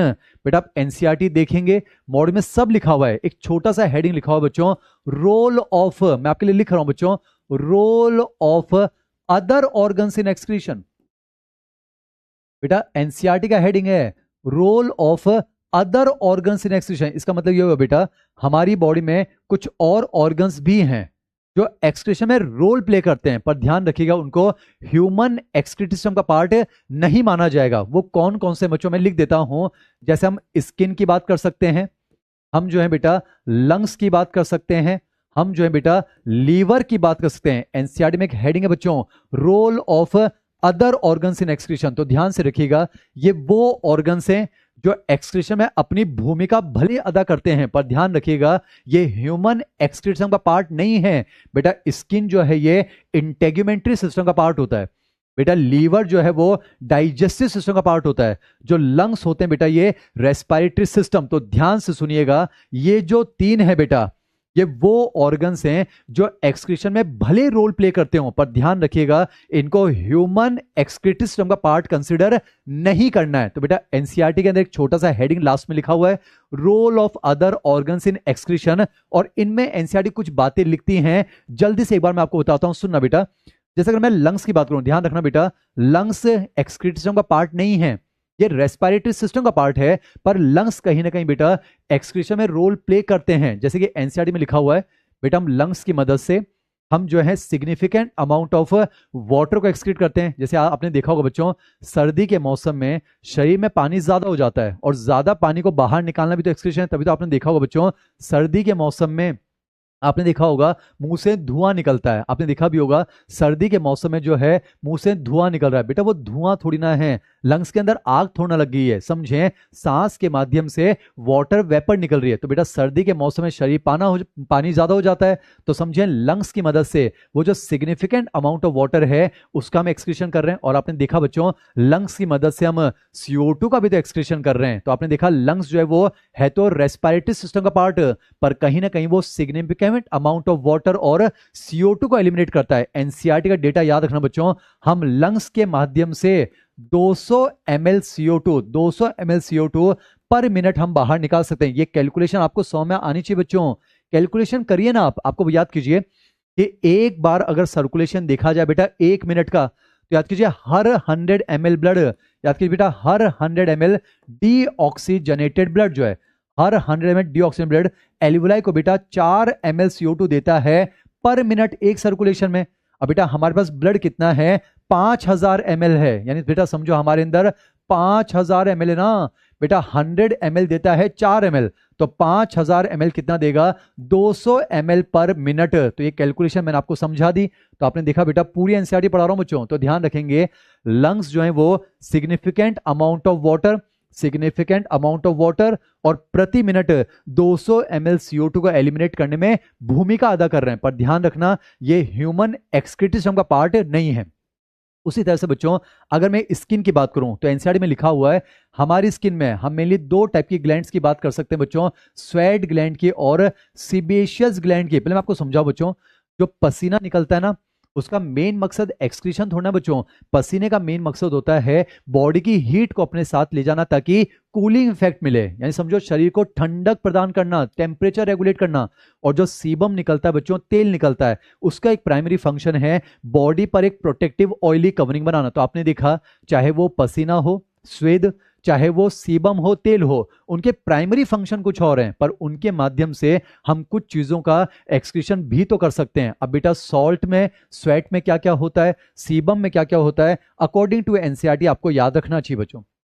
आप याद रखिएगा जैसे कि स्वेट के अंदर बेटा मैक्सिमम तो पानी होता है ना बच्चों, मैक्सिमम तो पानी है उसमें जो है बेटा 98 से 99% तो पानी है, पर स्वेट के अंदर जो है बेटा सोडियम क्लोराइड भी होता है, इसमें जो है बेटा लैक्टिक एसिड, इसमें लैक्टिक एसिड भी होता है और स्मॉल अमाउंट में इसमें यूरिया भी प्रेजेंट होता है। तो सिर्फ एनसीईआरटी पढ़ा रहा हूं बच्चों, तो आपने देखा स्वेट का मेन फंक्शन कुछ और है, पर हम स्वेट के माध्यम से कुछ चीजों का एक्सक्रीशन भी कर सकते हैं। उसी तरह से बेटा जो सीबम निकलता है उसके अंदर जो बेटा कुछ वैक्सेस हमें देखने को मिलते हैं, कुछ हाइड्रोकार्बन्स हमें देखने को मिलते हैं, कुछ हमें स्टीरोल्स देखने को मिलते हैं। तो ऐसी चीजों का एक्सक्रीशन जो है वो हम जो है सीबम की मदद से कर सकते हैं, ये मैंने आपको समझा दिया। अब बेटा अगर हम लीवर की बात करें तो आपको ये ध्यान रखना है liver is the main site for the elimination of cholesterol. बेटा अगर हमारी बॉडी में कोलेस्ट्रॉल ज्यादा हो जाए तो क्या करता है, लीवर उस कोलेस्ट्रॉल को डिग्रेड करता है। उसी तरह से बेटा ये जो स्टेरॉइड हार्मोन्स हैं उनको डिग्रेड करता है, जो यूज विटामिन हैं उनको डिग्रेड करता है। बेटा जैसे आपने देखा होगा लीवर में बाइल पिगमेंट्स भी बनते हैं, बिलिरुबिन और बिलिवर्डिन। अभी चैप्टर शुरू नहीं है बच्चों, तो आपने देखा लीवर इतना सारा कचरा इकट्ठा करता है, बेटा एक कोलेस्ट्रॉल इकट्ठा कर लेता है, ये बाइल पिगमेंट्स जो है, बाइल पिगमेंट्स बिलिरुबिन और बिलिवर्डिन को इकट्ठा कर लेता है। बेटा ये जो है डिग्रेडेड जो हार्मोन्स हैं, जो विटामिन हैं उनको इकट्ठा कर लेता है। अब बेटा इसने कचरा इकट्ठा तो कर लिया, पर सवाल ये आता है इनको एक्सक्रीट कैसे करेगा, क्योंकि आपको पता है लंग्स की मदद से तो CO2 वाटर सीधे बाहर चले जाते हैं, पसीना सीधे बाहर चला जाता है, सीबम सीधे बाहर चला जाता है, पर लीवर तो बॉडी के अंदर है ना बच्चों। तो लीवर कैसे एलिमिनेशन करता है, आपको पता है लीवर ये सारा कचरा किस में डालता है बच्चों, बाइल जूस में डालता है। किस में डालता है, बाइल जूस। और आपको पता है लीवर से आती है बच्चों बाइल डक्ट, क्या आती है बेटा, बाइल डक्ट आती है। डिटेल एक्सप्लेनेशन नहीं देख रहे हैं। और ये बाइल डक्ट के माध्यम से ये बाइल जूस कहां चला जाता है बच्चों, हमारी एलिमेंट्री कैनाल में, और एलिमेंट्री कैनाल से होता हुआ फिर लास्ट में ये फीसेस से होता जो है, ये मल से होता हुआ शरीर के बाहर एक्सक्रीट आउट हो सकता है। तो यहां पर बेटा एनसीईआरटी के लास्ट में जो पैराग्राफ है वो कंप्लीट होता है। अब टेक्निकली हम शुरू करेंगे ह्यूमन एक्सक्रीटरी सिस्टम की एनाटॉमी। थोड़ा समय दे रहा हूं, जल्दी से एक बार इसको आप ऑब्जर्व कर लीजिए बच्चों।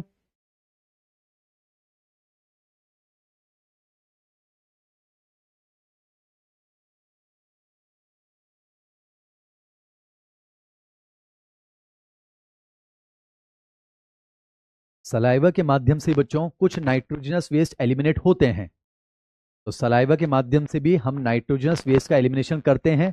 और चूंकि डाइजेस्टिव सिस्टम सिलेबस से हट गया है इसलिए अभी उसके बारे में हम जिक्र नहीं कर रहे हैं बच्चों।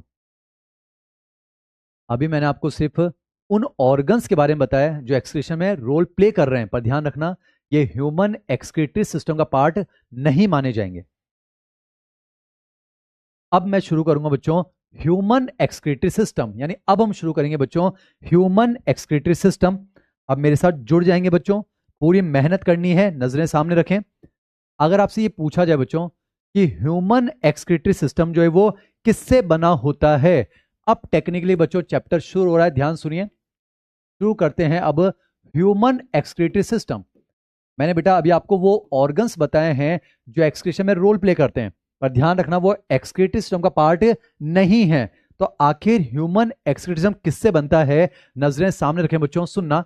Human excretory system consist of a pair of kidneys, a pair of ureters, a pair of ureters. बेटा समझिए ह्यूमन एक्सक्रीटरी सिस्टम किससे बनता है, वो बनता है बच्चों अ पेयर ऑफ किडनीज। वापस बनाता हूं बच्चों, human excretory system consist of a pair of kidneys, a pair of ureters, a urinary bladder and a urethra। सभी बच्चों ने देखा कि मास्टर ने डायग्राम दो हाथ से बनाया है, किसी ने ये नहीं देखा कि मास्टर ने डायग्राम बिल्कुल सही बनाया है। बच्चों हम आपको यहां पर इंप्रेस करने की कोशिश नहीं करना चाहते हैं, हम आपको सेलेक्ट करवा देना चाहते हैं। आपको इस 100 में आना चाहिए बच्चों। हमारी बॉडी में हम दो किडनी की बात करेंगे, किसकी बात करेंगे बच्चों, हम दो किडनीज की बात करेंगे।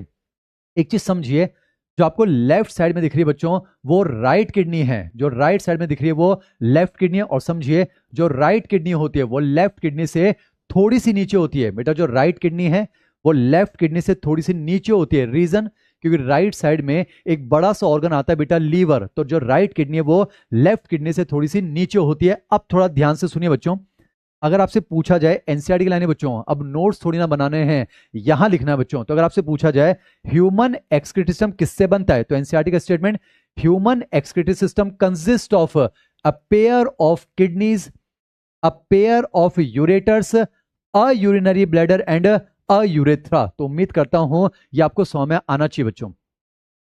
ध्यान रखिएगा बच्चों, जो लीवर है, जो स्किन है और जो लंग्स है वो एक्सक्रीशन में रोल भले प्ले कर रहे हैं, पर वो ह्यूमन एक्सक्रीटरी सिस्टम का पार्ट नहीं है। फिर दोहराता हूं, अगर आपसे पूछा जाए बच्चों ह्यूमन एक्सक्रीटरी सिस्टम में क्या क्या आता है, तो एनसीईआरटी के अकॉर्डिंग आंसर जाएगा बच्चों human excretory system consist of a pair of kidneys, a pair of ureter, a urinary bladder and a urethra. तो समझिए बच्चों, अब अगर आप ह्यूमन एक्सक्रीटरी सिस्टम पढ़ना चाहते हो तो हमें क्या पढ़ना है बच्चों, हमें किडनी पढ़नी है, यूरेटर पढ़ना है, यूरिनरी ब्लैडर पढ़ना है और यूरेथ्रा पढ़ना है। तो वन बाय वन आपके सामने पेश करता हूं बच्चों। सबसे पहले शुरू करता हूं मैं किडनी के बारे में। और हाँ बच्चों, एक किडनी पढ़ाऊंगा, फिर ये मत बोलना कि सर दूसरी क्यों नहीं पढ़ा रहे हो, रेप्टा मार दूंगा ऑनलाइन की दुनिया में पहुंचकर। बेटा समझिए, एक किडनी को पढ़ेंगे तो दूसरी फिर हम जीरोक्स कर लेंगे ना बच्चों। तो पहले मैं आपको किडनी पढ़ाऊंगा, यूरेटर पढ़ाऊंगा, यूरिनरी ब्लैडर पढ़ाऊंगा, यूरेथ्रा पढ़ाऊंगा, तब जाकर बेटा एनाटॉमी ऑलमोस्ट कंप्लीट होगी। अब मेरे साथ जुड़ जाइए बच्चों, एक एक वर्ड कवर करूंगा। आइए शुरुआत करते हैं पहले किडनी के बारे में। पहले आप किडनी के बारे में एनसीईआरटी की कुछ फैक्चुअल बातें सुन लीजिए बच्चों। सुनिए, पहली बात तो सबसे पहले आज मैं आपको वो बात बताऊंगा बच्चों जो आज से पहले आपको किसी ने नहीं बताई होगी। हमारे पास दो किडनीज पाई जाती है। एनसीईआरटी में लिखा हुआ है, मुस्कुरा सकते हैं पर मकसद मां है बच्चों। एनसीईआरटी कहती है ना human excretory system consist of a pair of kidneys. तो मैंने आपको किडनी का नंबर बता दिया, हमारे पास दो किडनी होती है। अगर मैं किडनी के बारे में आपको बताऊं बच्चों, किडनी के चारों तरफ एक thick white fibrous connective tissue capsule होती है जिसको रीनल कैप्सूल कहा जाता है। ज्यादा इंपॉर्टेंट नहीं है बेटा। किडनी का नंबर मैं आपको बता चुका हूं, दो होती है। अगर मैं आपको किडनी के शेप के बारे में बताऊं, सब लिखा हो बच्चों, तो जो मैमिलियन किडनीज होती हैं वो बीन शेप होती हैं बेटा, राजमा के आकार की होती हैं। तो हमारे पास किडनी दो होती है बच्चों, उनका जो शेप है वो बीन शेप होती है। अगर इनके कलर की बात करें बच्चों, बिल्कुल राजमा की तरह जो है डार्क रेडिश ब्राउन कलर की होती हैं। कैसी होती है बच्चों, डार्क रेडिश ब्राउन कलर की होती हैं। अगर एक किडनी के वजन की बात करूं, कोई टाइम पास नहीं चल रहा बच्चों, एक एक शब्द एनसीईआरटी में लिखा हुआ है। अगर मैं किडनी के वजन की बात करूं बच्चों, तो एक किडनी का जो वजन है वो 120 ग्राम से लेकर 170 ग्राम के आसपास हो सकता है। अगर मैं किडनी के डायमेंशन की बात करूं, एनसीईआरटी में लिखा हुआ बच्चों 10 से 12 सेंटीमीटर। इसमें क्या समझाऊंगा बच्चों, 10 से 12 सेंटीमीटर उसकी लेंथ होती है, 5 से 7 सेंटीमीटर उसकी ब्रेड्थ होती है और 2 से 3 सेंटीमीटर उसकी जो है वो थिकनेस होती है। एक एक वर्ड समझा रहा हूं बेटा। किडनी का नंबर मैंने आपको बता दिया, मैंने आपको किडनी का शेप बता दिया, किडनी का कलर बता दिया, किडनी का वजन बता दिया। अब मैं आपको किडनी की पोजीशन बता रहा हूं अकॉर्डिंग टू एनसीईआरटी। ध्यान सुनिएगा, समझो बच्चों। ये थोरेसिक कैविटी है, ये एब्डोमिनल कैविटी है बेटा। ये जो है ये एब्डोमिनल बॉडी वॉल है, ये वेंट्रल एब्डोमिनल बॉडी वॉल है बच्चों, और ये है डोर्सल एब्डोमिनल बॉडी वॉल। अब समझिए बेटा, बीच में जाएगी वर्टिब्रल कॉलम। सिर्फ एनसीईआरटी पढ़ा रहा हूं बच्चों। तो क्या होता है, वर्टिब्रल कॉलम के लेटरल साइड पर, समझ में आ रहा है बच्चों, ये मीडियल है बीच में, इधर होगा लेटरल। तो समझिए डोर्सल एब्डोमिनल बॉडी वॉल के इनर साइड पर, वर्टिब्रल कॉलम के लेटरल साइड पर, यहां पर हमारी दोनों किडनीज अटैच होती है। मैंने वर्ड यूज किया बच्चों, डोर्सल एब्डोमिनल बॉडी वॉल के इनर साइड पर। बेटा बाहर थोड़ा लटकी होती है, अगर किडनी यहां लटकी होती तो शर्ट में उसके लिए भी हमें पॉकेट डिजाइन करनी होती है। बेटा ध्यान समझिए, हमारी किडनियां कहां होती हैं, वो हमारी डोर्सल एब्डोमिनल बॉडी वॉल के इनर साइड पर जो है, वर्टिब्रल कॉलम के लेटरली यहां पर अटैच होती है अंदर की तरफ। बेटा ये लेफ्ट किडनी है, तो ये राइट किडनी है। अब देखिए कहां प्रेजेंट होती है, ये T12 से लेकर L3 के लेवल पर होती है। एनसीईआरटी पढ़ा रहा हूं बच्चों, लास्ट थोरेसिक वर्टिब्री से लेकर थर्ड लंबर वर्टिब्री के लेवल पर प्रेजेंट होती है। तो मैंने आपको किडनी के जो है नंबर बता दिए। एक एक चीज समझिए बच्चों। किडनी हमारे पास दो होती हैं। किडनी का शेप बता दिया, बीन शेप होती हैं। किडनी का कलर बता दिया, रेडिश ब्राउन होती हैं। किडनी का वजन बता दिया, 120 से लेकर 170 ग्राम होती हैं। किडनी के डायमेंशन बता दिए, 10 से 12 सेंटीमीटर, 5 से 7 सेंटीमीटर, 2 से 3 सेंटीमीटर। और किडनी की पोजीशन बता दी बच्चों। दोनों किडनी हमारी inner dorsal abdominal body wall में वर्टिब्रल कॉलम के लेटरली प्रेजेंट होती है। किस तरह से बेटा, T12 से लेकर L3 के बीच में। अब शुरू करता हूं बच्चों किडनी का स्ट्रक्चर, थोड़ा ध्यान सुनिएगा। ये मान लेते हैं लेफ्ट साइड वाली किडनी है, आपको दिख रहा है बच्चों, ये राइट वाली है। मैंने लेफ्ट किडनी को एस्टिस निकाला और यहां पर जूम कर दिया है। इसको ध्यान से सुनिएगा बच्चों। मान लेते हैं मैंने इस तरह से ये लेफ्ट वाली किडनी को लिया और आपके सामने जूम किया। बेटा समझिए, इधर जो है वर्टिब्रल कॉलम है, तो मैं कह सकता हूं ये किडनी का बेटा मीडियल सरफेस है, ये उसका जो है मीडियल सरफेस है। और ये जो है बेटा किडनी का लेटरल सरफेस है। प्रॉमिस करता हूं एक एक वर्ड एनसीईआरटी का निकलेगा, मेरे साथ जुड़ जाइए बच्चों, ध्यान सुनिएगा। किडनी के बारे में सारी फैक्चुअल बातें हो गई। अब किडनी का स्ट्रक्चर जल्दी से कंप्लीट करते हैं, ध्यान सुनिए बेटा। ये मैंने लेफ्ट किडनी को निकाला बेटा, ऐसे कैसे, तो इधर वर्टिब्रल कॉलम यानी मीडियल सरफेस है और उधर लेटरल सरफेस होगा। अब सुनना, जो किडनी की लेटरल सरफेस होती है बच्चों, ये तो होती है कॉन्वेक्स। जो लेटरल है वो तो कॉन्वेक्स है, जो मीडियल सरफेस होती है बेटा वो कॉनकेव होती है। और मैं आपको बता चुका हूं, किडनी के चारों तरफ एक thick fibrous connective tissue capsule होती है, जिसको रीनल कैप्सूल कहा जाता है। अब एनसीईआरटी का एक एक वर्ड डिस्कस करते हैं, ध्यान सुनो बच्चों। अगर आप किडनी को देख पा रहे हैं तो उसकी मीडियल सरफेस पर, कॉनकेव मीडियल सरफेस पर एक लॉन्गिट्यूडनल नोच लाइक ओपनिंग है। बेटा कोई स्ट्रक्चर नहीं है, बस एक लॉन्गिट्यूडनल नोच लाइक ओपनिंग है। आप देख पा रहे हैं ये ओपनिंग है बेटा, इसे कहा जाता है हाइलम। क्या कहते हैं इसे, हाइलम। एक एक चीज समझना बच्चों, हाइलम कोई स्ट्रक्चर नहीं है। जैसे माउथ कोई स्ट्रक्चर थोड़ा ना बेटा, दोनों लिप्स के बीच की जो ओपनिंग है उसे माउथ कह देते हैं। जैसे एक्सटर्नल नॉस्ट्रिल कोई स्ट्रक्चर थोड़ा है, बस एक एपर्चर है बच्चों। तो उसी तरह से किडनी के मीडियल सरफेस पर, बेटा एनाटॉमी चल रही है, क्या समझाऊंगा, किडनी के मीडियल सरफेस पर एक लॉन्गिट्यूडनल नोच लाइक ओपनिंग होती है, उसे कहा जाता है बच्चों हाइलम। अब हमें एनसीईआरटी के पॉइंट ध्यान रखने, ध्यान सुनो बच्चों। ये वही ओपनिंग है जहां से रीनल आर्टरी जो है, बेटा समझिए, एक तो रीनल आर्टरी और जो नर्व्स होती हैं बेटा, रीनल आर्टरी और नर्व्स जो हैं वो किडनी में एंटर होती हैं। और बेटा जो रीनल वेन है, जो रीनल वेन है, मैं लिख देता हूं रीनल वेन, जो रीनल वेन है और जो यूरेटर है बेटा, वो यहां से जो है एग्जिट आउट होते हैं। तो ध्यान रखिएगा, किडनी के कॉनकेव मीडियल सरफेस पर एक लॉन्गिट्यूडनल नोच लाइक ओपनिंग है जिसको हाइलम कहते हैं। यही वो ओपनिंग है जहां से रीनल आर्टरी और नर्व्स तो एंटर होती हैं, जबकि रीनल वेन और यूरेटर यहां से बाहर आते हैं। अब ध्यान सुनिएगा, जुड़ जाइए मेरे साथ बच्चों। जैसे में हाइलम से अंदर चलते हैं तो यहां पर एक फनल शेप, एक एक वर्ड एनसीईआरटी का निकल रहा है बच्चों, हाइलम से अंदर चले तो एक फनल शेप रीजन आता है बच्चों, इसे कहा जाता है पेल्विस। क्या कहा जाता है इसे, पेल्विस। इसे मैं रीनल पेल्विस कह सकता हूं बच्चों, क्योंकि पेल्विस का मतलब होता है चौड़ा भाग, पर ये किडनी के अंदर एक चौड़ा भाग है, इसको रीनल पेल्विस कहा जाएगा। क्या कहेंगे बच्चों, रीनल पेल्विस। अब समझिए, हाइलम से अंदर घुसे, एनसीईआरटी का वर्ड है बच्चों, हाइलम से जैसे अंदर घुसते हैं एक फनल शेप ब्रॉड पोर्शन, इसको रीनल पेल्विस कहते हैं। अब ध्यान से देखो, ये रीनल पेल्विस बेटा इस तरह से आगे चलकर देखो कुछ ब्रांचेस में डिवाइड हो गया है। देखो रीनल पेल्विस डिवाइड हो गया है, इन ब्रांचेस को कहा जाता है कैलिक्स। क्या कहते हैं बच्चों, कैलिक्स। पर देखिए ये कैलिक्स भी, जैसे मान लेते मैंने 3 बनाए, 1 2 3, आप देखो ना बच्चों, ये एक ब्रांच बनाई है, ये 2 बनाई है, ये 3 बनाई है, इनको कहा जाता है कैलिक्स। और ध्यान से देखो, ये कैलिक्स भी फिर फर्दर देखो ऐसे डिवाइड हो गए बेटा, ये कैलिक्स भी फिर ऐसे डिवाइड हो गए, ये देखो इस तरह से। तो डायमीटर के बेसिस पर आप ध्यान से देखो बच्चों, डायमीटर के बेसिस पर इन वाले कैलिक्स को मैं कह सकता हूं बेटा मेजर कैलिक्स, तो इनको कहा जा सकता है मेजर कैलिक्स। और ये वाले जो है बच्चों इन्हें कहा जा सकता है माइनर कैलिक्स। क्या हम कह सकते हैं? Minor calyx. सीक्वेंस को समझिए बच्चों, पूरा रटना है ये बेटा। पहले हाइलम है, फिर पेल्विस है, पेल्विस के बाद मेजर कैलिक्स है और फिर माइनर कैलिक्स है। अब समझिए बच्चों, किडनी क्या है? एक ऑर्गन है ना बच्चों। किडनी क्या है? एक ऑर्गन है, और ऑर्गन बनता है बच्चों टिश्यू से, और टिश्यू के अंदर हम टिश्यू फ्लूइड की बात करेंगे। तो समझिए बच्चों, ये किडनी एक ऑर्गन है, तो जाहिर सी बात है यहाँ टिश्यू फ्लूइड होगा बच्चों। यहाँ क्या होगा? Tissue fluid. अब समझिए, किडनी का जो टिश्यू फ्लूइड है उसको हम बेटा दो पार्ट में डिवाइड कर सकते हैं। ध्यान से सुनिएगा बेटा, किडनी का जो टिश्यू फ्लूइड है इसको हम जो है इस तरह से दो पार्ट में डिवाइड कर सकते हैं। आपको पता है किसी का भी बाहर वाला पार्ट वो कहलाता है बेटा कॉर्टेक्स। जो बाहर वाला पार्ट है वो तो कहलाता है बेटा कॉर्टेक्स, और जो अंदर वाला पोर्शन है वो कहलाता है मेडुला। तो एनसीईआरटी का स्टेटमेंट है ना बच्चों कि हम किडनी को दो पार्ट में डिवाइड कर सकते हैं। Outer portion is renal cortex.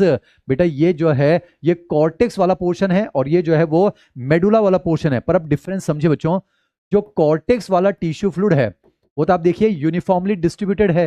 बेटा कॉर्टेक्स वाला जो टिश्यू फ्लूइड है वो तो यूनिफॉर्मली ऐसे फैला हुआ है, पर समझिए जो मेडुला वाला टिश्यू फ्लूइड है ना बेटा, वो बिखरा नहीं होता है, वो इस तरह से जो है इन्वर्टेड पिरामिड्स की फॉर्म में अरेंज हो जाता है। बेटा देखिए, जो कॉर्टेक्स वाला फ्लूइड है बेटा वो तो जो है देखो यूनिफॉर्मली बिखरा हुआ है, और जो मेडुला वाला टिश्यू फ्लूइड होता है वो इस तरह से, देखो ना बेटा, मेडुला वाला जो टिश्यू फ्लूइड मैं ऐसे बना देता हूं, जो मेडुला वाला टिश्यू फ्लूइड है वो बिखरा हुआ नहीं बच्चों, वो इस तरह से यूनिफॉर्मली कुछ इन्वर्टेड पिरामिड्स की फॉर्म में अरेंज हो जाता है। यानी आप देखिए, कॉर्टेक्स वाला टिश्यू फ्लूइड तो बिखरा हुआ है, पर जो मेडुला वाला टिश्यू फ्लूइड है वो इस तरह से पिरामिड्स की फॉर्म में अरेंज हो जाता है।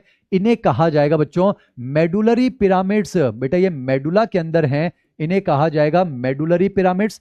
क्योंकि ये किडनी के हैं तो इन्हें कहा जाएगा बेटा रीनल पिरामिड्स। क्या कहेंगे? Renal pyramids. और आप देखिए, मैंने यहां पर 1 2 3 4 5 6 बना दिए, पर ध्यान रखिएगा एक किडनी के अंदर 8 से 12 पिरामिड आपने को देखने को मिलते हैं। पर एक चीज समझिए बच्चों, the number of medullary pyramids will be equal to the number of minor calyx. आप ध्यान से देखो ना बेटा, जितने माइनर कैलिक्स होंगे उतने ही क्या होंगे? मेडुलरी पिरामिड्स होंगे। ये समझ में आ रहा है? अब एनसीईआरटी के पॉइंट को समझते हैं।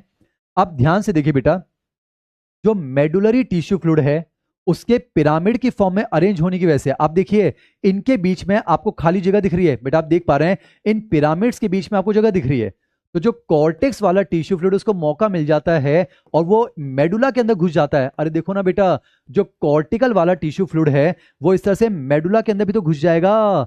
और देखिए, जो कॉर्टिकल टिश्यू फ्लूइड मेडुला में घुसकर एक कॉलम्स बनाता है, इन्हीं को कहते हैं मेरे बच्चों रीनल कॉलम्स ऑफ बर्टीनी। क्या कहा जाता है इनको? कॉलम्स ऑफ बर्टीनी कहा जाता है। ये भी एनसीईआरटी में लिखा हुआ है। उम्मीद करता हूं किडनी का ये स्ट्रक्चर आपको समझ में आया होगा। बेटा ध्यान से देखिए, पहले हाइलम है, फिर एक फनल शेप पोर्शन पेल्विस है, फिर मेजर कैलिक्स है, फिर माइनर कैलिक्स है, फिर किडनी की शुरुआत हो रही है, उसमें कॉर्टेक्स वाला पोर्शन है, मेडुला है।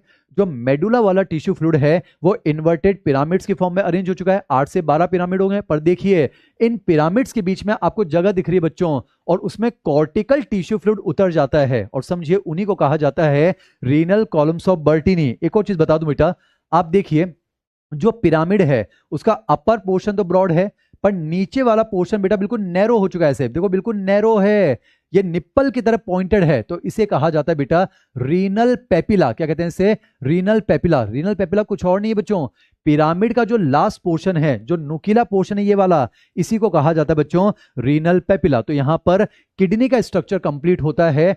अब कुछ बातें और करता हूं, बेहद इंपॉर्टेंट, ध्यान से सुनिएगा बच्चों। आपको पता है nephron is the structural and function unit of the kidney. अब समझिए बच्चों, नेफ्रॉन का स्ट्रक्चर थोड़ा आइडिया होना चाहिए, बाद में डिस्कस करेंगे। एक रफ डायग्राम बना रहा हूं, कैलकुलेशन ध्यान सुना बच्चों। मान लेते हैं ये बोमेंस कैप्सूल है, बोमेन संपुट। मान लेते हैं ये है पीसीटी, ये descending limb of loop of Henley, ascending limb of loop of Henley और डीसीटी। ध्यान समझिए बच्चों, कलेक्टिंग डक्ट जो है वो नेफ्रॉन का पार्ट नहीं है, बेहद इंपॉर्टेंट बेटा। कलेक्टिंग डक्ट नेफ्रॉन का भाग नहीं होता है, क्योंकि एक कलेक्टिंग डक्ट में 4000 नेफ्रॉन खुलते हैं। बेटा समझिए, हर नेफ्रॉन का खुद का पर्सनल कलेक्टिंग डक्ट नहीं होता है। जैसे आप ध्यान से देखिए, मान लेते हैं बच्चों ये रहा एक नेफ्रॉन, ध्यान से देखिए, ये है बोमेंस कैप्सूल।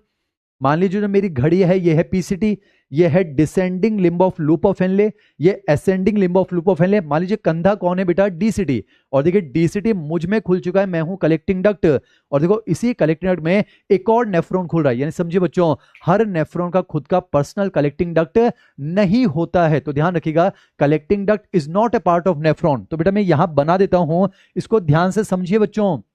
तो देखिए ये रहा, मान लेते हैं एक कलेक्टिंग डक्ट। अब देखिए बेटा, एक कलेक्टिंग डक्ट में बहुत सारे नेफ्रॉन के डीसीटी खुलते हैं, कैलकुलेशन समझा रहा हूं बेटा। तो एक कलेक्टिंग डक्ट में लगभग 4000 नेफ्रॉन खुलते हैं। एनसीईआरटी क्या कहती है बच्चों, एनसीईआरटी क्या कहती है, हर किडनी के अंदर approximately 1 million complex tubular structures होते हैं जिनको नेफ्रॉन कहते हैं। बेटा एनसीईआरटी की लाइन है ये कि एक किडनी के अंदर लगभग 1 मिलियन यानी कि 10 लाख नेफ्रॉन मिलते हैं। अब वो कैलकुलेशन में आपको समझाता हूं ना बेटा, ध्यान से देखिए मैंने क्या लिखा, कैलकुलेशन भी समझा रहा हूं बच्चों। एक कलेक्टिंग डक्ट बराबर 4000 नेफ्रॉन, कैलकुलेशन समझा रहा हूं बच्चों।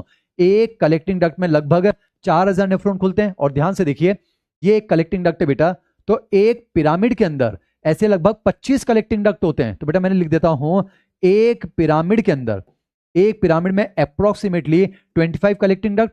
और आपने कहा पिरामिड कितने बेटा, 8 से 12 हैं, तो एवरेज मान लेते हैं 10। तो बेटा 10 पिरामिड की अगर मैं बात करूं, तो 10 पिरामिड के अंदर जो है बेटा 250 कलेक्टिंग डक्ट, एनसीईआरटी जस्टिफाई कर रहा हूं। और आपने देखा एक कलेक्टिंग डक्ट में 4000 नेफ्रॉन है, तो 250 कलेक्टिंग डक्ट में 250 इंटू 4000, तो ये निकल कर आता है बेटा 1 मिलियन, ये निकल कर आता है 1 मिलियन, यानी कि बेटा 10 लाख नेफ्रॉन होते हैं। कितने होते हैं, 10 लाख नेफ्रॉन। तो एनसीईआरटी के स्टेटमेंट को जस्टिफाई कर दिया है, each kidney consist of 1 million complex tubular structures called as nephron. अब इसको थोड़ा और आगे ले चलता हूं, ध्यान सुनिए बेटा।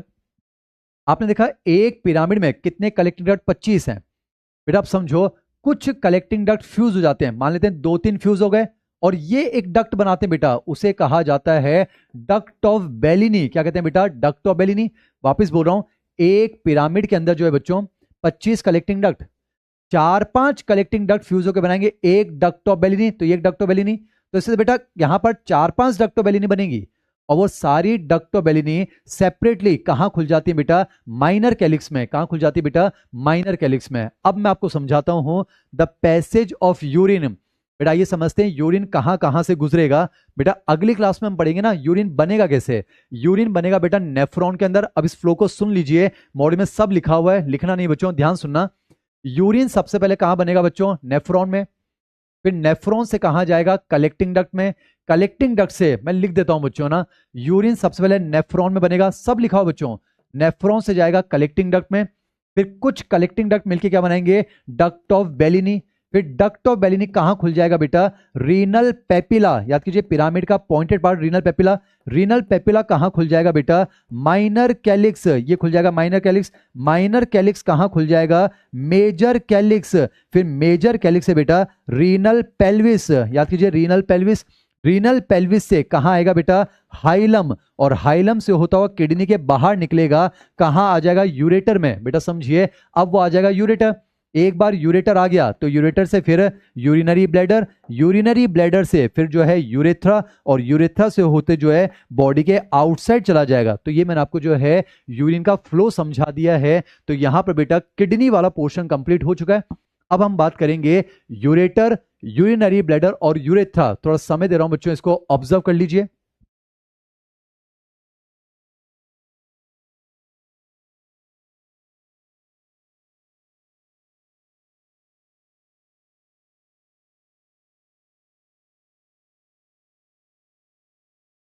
Human excretory system consists of a pair of kidneys, a pair of ureters, urinary bladder and urethra। बेटा किडनी के बारे में सारी बातें हो गई, आइए यूरेटर के बारे में बात करें। सुनना, दो किडनी है तो दोनों किडनी से एक एक मेम्ब्रेनस ट्यूब निकलती है जिसको यूरेटर कहा जाता है बच्चों, मूत्रवाहिनी। और यूरेटर का एक ही फंक्शन है, बस ये यूरिन को कैरी फॉरवर्ड करती है, उसको एक पैसेज प्रोवाइड करती है ताकि वो कहां पहुंचाई जा सके बच्चों, यूरिनरी ब्लैडर में। कहां पहुंचाई जा सके, यूरिनरी ब्लैडर में। This is all about ureter. पर कुछ बातें बताता हूं, मॉड्यूल में लिखा हुआ बेटा। ये जो दोनों यूरेटर है बेटा, ध्यान से देखिए, ये जो आपको यूरेटर दिख रहे हैं ना बच्चों, यूरेटर, ये दोनों यूरेटर जो हैं ये यूरिनरी ब्लैडर में सेपरेटली खुलते हैं बेटा, सेपरेटली खुलते हैं। और इनकी जो ओपनिंग है वो थोड़ी सी ऑब्लिक होती है, मैंने रफली इस तरह से ऑब्लिक दिखाया बच्चों। तो ऑब्लिक खुलने का क्या फायदा है? ताकि यूरिन का बैकफ्लो ना हो सके। क्या ना हो सके? बैकफ्लो ना हो सके। दैट्स इट बच्चों। तो यहां पर यूरेटर कंप्लीट होता है। आइए बात करते हैं यूरिनरी ब्लैडर। अब चैप्टर शुरू हो रहा है, सुनना बेटा।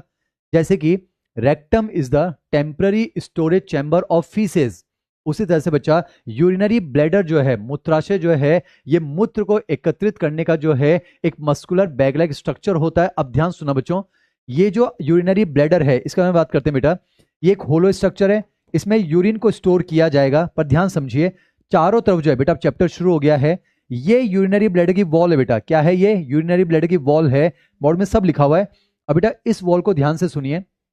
इस वॉल की अगर मैं बात करूं, इसमें बाहर की तरफ बेटा आपको जो है एक इनवॉलेंट्री मसल मिलती है, एक इनवॉलेंट्री स्मूथ मसल मिलती है, जिसे कहा जाता है बच्चों डिट्रसर मसल। इसे कहा जाता है डिट्रसर मसल। बेटा स्क्रोटम में देखने को मिलती है डार्टोस मसल, कंफ्यूज मत हो जाइए। यहां पर आपको डिट्रसर मसल मिल रही है, ये इनवॉलेंट्री। अब चैप्टर शुरू हो गया बेटा। और इसी यूरिनरी ब्लैडर के अंदर की तरफ एक हमें स्पेशल टाइप की एपिथिलम मिलती है बेटा। इसे कहा जाता है ट्रांजिशनल एपिथिलम। बेटा इसको ट्रांजिशनल यानी अंतवर्तीय उपकला कहते हैं। अब आपको पता है ट्रांजिशनल एपिथिलम के दो फायदे हैं। एक तो बेटा ये जो है वाटर प्रूफ है, तो यूरिनरी ब्लैडर की वॉल को ये यूरिन से सड़ने से बचाएगी। और बेटा आपको पता है ट्रांजिशनल एपिथिलम में स्ट्रेचिंग एबिलिटी होती है, तो इसका फायदा ना बच्चों, ट्रांजिशनल एपिथिलम की वजह से यूरिनरी ब्लैडर स्ट्रेच हो सकता है, ताकि हम इसमें एडिशनल वॉल्यूम ऑफ यूरिन को स्टोर कर सकते हैं, ताकि यूरिन को स्टोर करने की जो कैपेसिटी है वो इंक्रीज हो जाएगी। बेटा यूरिनरी ब्लैडर की बात हो चुकी है, अब बात करते हैं यूरेथ्रा। समझे बच्चों, यूरिनरी ब्लैडर के बाद एक मेम्ब्रेनस ट्यूब निकलती है, उसको यूरेथ्रा कहा जाता है। पहले तो हमको पता होना चाहिए बच्चों, मेल के अंदर जो यूरेथ्रा है वो पेनिस में जाकर टर्मिनेट होता है, जबकि फीमेल के अंदर जो है ये वल्वा में टर्मिनेट होता है। हम ह्यूमन रिप्रोडक्शन पढ़ेंगे, फिलहाल मेल को लेकर कुछ बात करते हैं। समझो बच्चों, आपको पता है मेल का जो यूरेथ्रा होता है वो फीमेल यूरेथ्रा के कंपेरिजन में इलोंगेटेड होता है। उसको हम तीन पार्ट में डिवाइड करते हैं। बेटा अगर स्ट्रक्चर पता हो, आपको पता है यहां पर मेल में प्रोस्टेट ग्लैंड होती है, ऐसे फिर एक मेम्ब्रेनस पार्ट होता है, और लास्ट में इस तरह से हमें जो है पेनिस देखने को मिलता है, कुछ इस तरह से। अब इसको समझिए बच्चों, पहली बात तो चाहे वो मेल हो या फीमेल हो बेटा, जो यूरेथ्रा है वो एक एपर्चर की मदद से खुल जाता है। इसको हम यूरेथ्रल मीटस कह सकते हैं बच्चों। इसको जो है यूरेथ्रल मीटस कहा जा सकता है, या यूरेथ्रल ओपनिंग। अब ध्यान से देखिए, ये मेल की बात करूं बच्चों, आप देखिए मेल के यूरेथ्रा को तीन पार्ट में डिवाइड कर सकते हैं ना बच्चों। ये वाला पार्ट देखिए प्रोस्टेट ग्लैंड से गुजर रहा है, तो इसको हम कहते हैं प्रोस्टेटिक यूरेथ्रा। ये मेम्ब्रेन वाले पार्ट से गुजर रहा है, इसे कहते हैं मेम्ब्रेनस यूरेथ्रा। और जो पेनिस के अंदर से गुजर रहा है उसके पिनाइल यूरेथ्रा कह सकते हैं। अब चैप्टर शुरू होगा, ध्यान सुनिए बच्चों। आप देख पा रहे हैं यहां से यूरिन बनकर आएगा, यूरिनरी ब्लैडर में भरेगा बच्चों। पर अगर आप उसके फ्लो को रेगुलेट नहीं करोगे तो ये भरता जाएगा और अपने आप यूरिन निकल जाएगा। तो यूरिन के फ्लो को रेगुलेट करने के लिए, अब चैप्टर शुरू हो गया बच्चों, यूरिन के फ्लो को रेगुलेट करने के लिए यहां पर बेटा यूरेथ्रा में हमें जो है यहां पर स्मूथ मसल के कुछ छल्ले मिलते हैं, कुछ स्फिंक्टर मिलते हैं। टेस्ट में भी ध्यान से पढ़िएगा बेटा, यूरेट्रल स्फिंक्टर नहीं होते हैं, यूरेथ्रल स्फिंक्टर होते हैं। अब समझिए, एक होता है बेटा इंटरनल यूरेथ्रल स्फिंक्टर और एक होता है एक्सटर्नल। ध्यान समझिए, मेल में एक तो प्रोस्टेटिक यूरेथ्रा में है और एक मेम्ब्रेनस यूरेथ्रा में है। चूंकि फीमेल के अंदर प्रोस्टेटिक वाला पार्ट नहीं है, तो उसमें दोनों जो स्फिंक्टर होते हैं बेटा वो मेम्ब्रेनस यूरेथ्रा में होते हैं। अब समझिए, ये अंदर वाला जो है बेटा ये होता है इनवॉलेंट्री, पर शुक्र मनाइए भगवान का जो बाहर वाला है कम से कम ये वॉलेंट्री होता है। अब समझिए बच्चों, जब तक हमें मिक्सचुरेशन नहीं करना है, चैप्टर शुरू हो गया बच्चों, जब तक हमें मिक्सचुरेशन नहीं करना है, यूरिनेशन नहीं करना है बेटे, दोनों स्फिंक्टर क्या होते हैं? कॉन्ट्रैक्टेड होते हैं। बेटा समझिए ना, जब तक मिक्सचुरेशन नहीं करना है दोनों स्फिंक्टर ऐसे कॉन्ट्रैक्टेड रहते हैं, और जब ये कॉन्ट्रैक्टेड रहेंगे तो यूरेथ्रा वहां से पिचक जाता है, और यूरेथ्रा अगर पिचक जाएगा तो यूरिनेशन जो है वो नहीं होता है। ये एनाटॉमी कंप्लीट होती है। अब 5 मिनट के अंदर एक बेहतरीन सब टॉपिक आपके सामने पेश करूंगा जो नीट 2026 का सवाल हो सकता है, वो है बेटा मिक्सचुरेशन। थोड़ा समय लीजिए, ऑब्जर्व कीजिए, एनाटॉमी वाला पोर्शन यहां कंप्लीट होता है, जल्दी से ऑब्जर्व कीजिए बच्चों।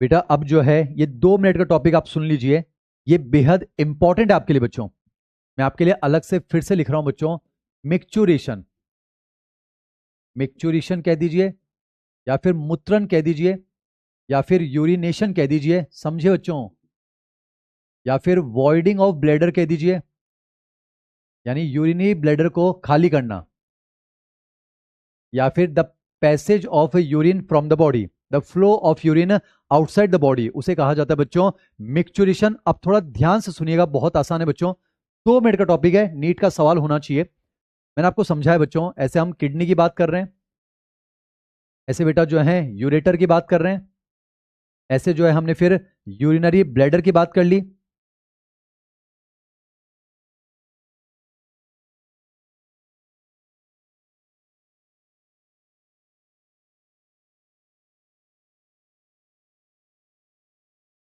और ऐसे बेटा हमने जो है यूरेथ्रा की बात कर ली, लात में यूरेथ्रल है। याद कीजिए यहां पर जो है मैंने स्फिंक्टर की बात करी, इंटरनल जो स्फिंक्टर है बेटा ये होता है इनवॉलेंट्री, एक्सटर्नल जो होता है ये वॉलेंट्री है। अब ध्यान समझिए, पहले बात तो समझिए बेटा मिक्चुरेशन का क्या मतलब है, ये कंसेप्ट इंपॉर्टेंट है बच्चों, बस इसको सुन लीजिए फिर हम लेक्चर को बंद करना चाह रहे हैं। बेटा समझिए, मिक्चुरेशन का मतलब होता है बॉडी से यूरिन का बाहर जाना। और समझिए एनसीईआरटी में लिखा हुआ है मिक्चुरेशन एक रिफ्लेक्स है बेटा, मिक्चुरेशन एक रिफ्लेक्स है, और सभी रिफ्लेक्स का मतलब होता है बेटा इनवॉलेंट्री।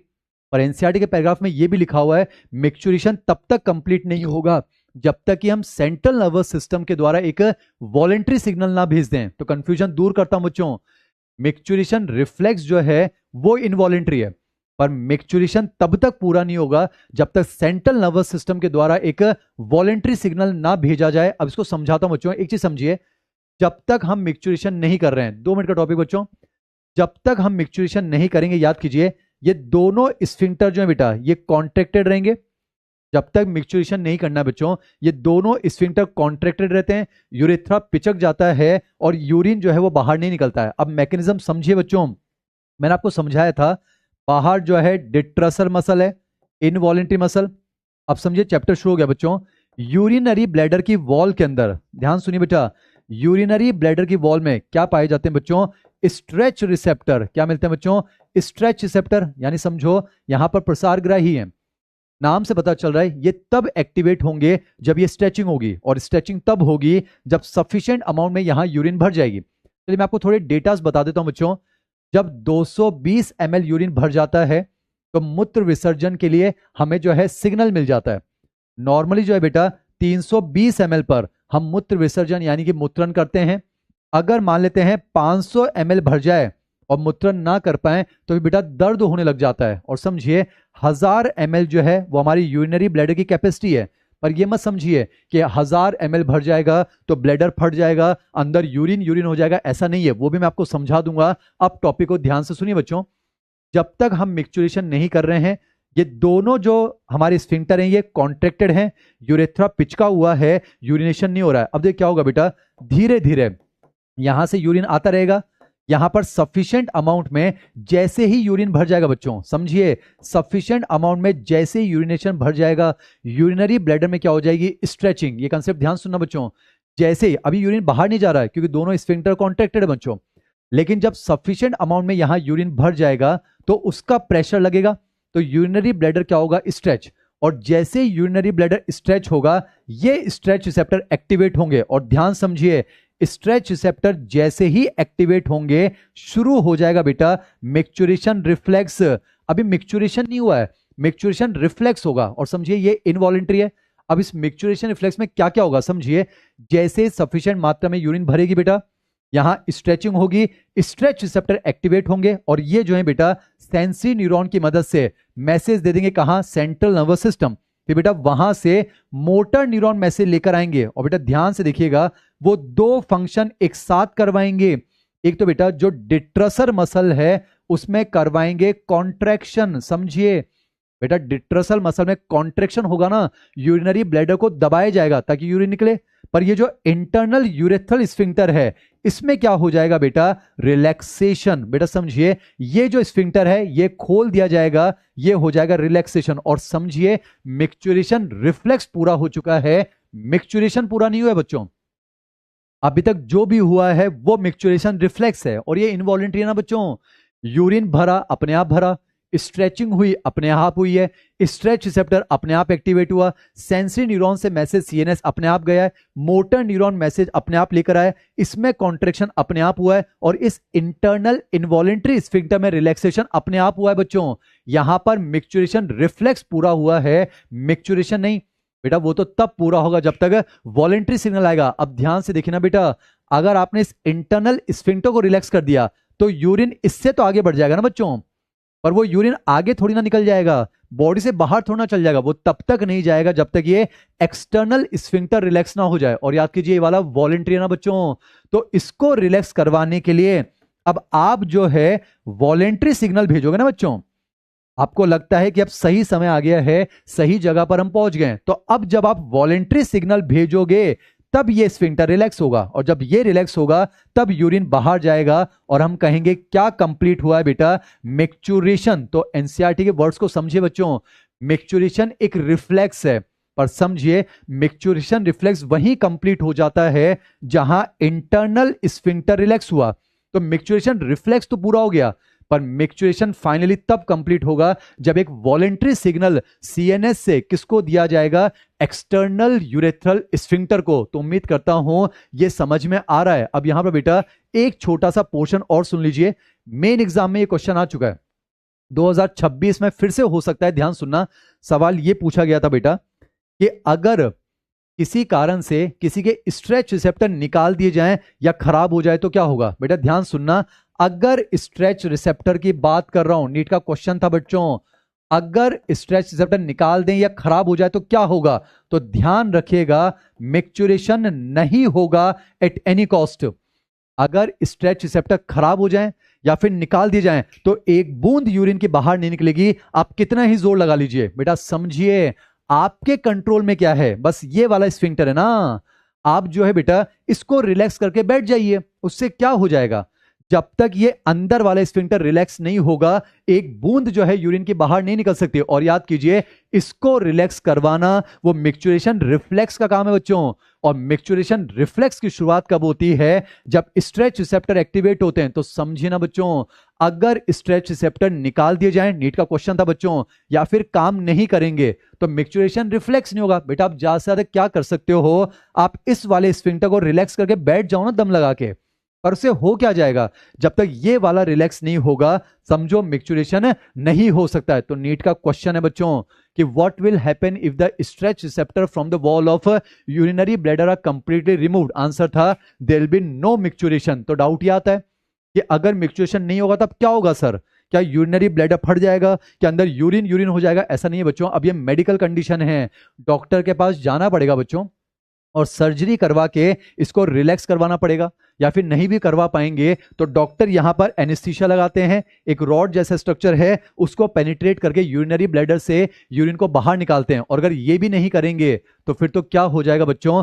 यूरिन का बैकफ्लो शुरू हो जाएगा ना, और जहां से आया था वहीं पहुंच जाएगा, किडनी में प्रेशर लगेगा और उसकी वजह से किडनी फेल भी हो सकती है, या फिर उस पेशेंट की बच्चों डेथ भी हो सकती है। तो उम्मीद करता हूं आपको मिक्चुरेशन वाला पोर्शन समझ में आ गया होगा। बच्चों आज हमने एक्सक्रीशन का मतलब समझा है, हमने अमोनोटेलिक, यूरियोटेलिक और यूरिकोटेलिक को समझा है, फिर हमने जो है यहां पर ह्यूमन एक्सक्रीटरी सिस्टम की एनाटॉमी में हमने किडनी को पढ़ा है, यूरेटर को पढ़ा है, यूरिनरी ब्लैडर को पढ़ा है, यूरेथ्रा को पढ़ा है, मैंने आपको यूरिन का पूरा पैसेज बताया और हमने डिस्कस किया है the act of passing out of urine, that is urination और मिक्चुरेशन। तो उम्मीद करता हूं ये टॉपिक आपको समझ में आ गया है। हमारी अगली जो क्लास होगी बच्चों वो बेहतरीन क्लास होगी, हम डिस्कस करेंगे नेफ्रॉन के बारे में और हम पढ़ेंगे बच्चों मैकेनिज्म ऑफ यूरिन फॉर्मेशन। तो इसी के साथ जो है बच्चों आज की इस क्लास को मैं टर्मिनेट करता हूं। मैं उम्मीद करता हूं इसको आप रिवाइज कर आएंगे, मुस्कुराते रहेंगे। थैंक यू सो मच बच्चों।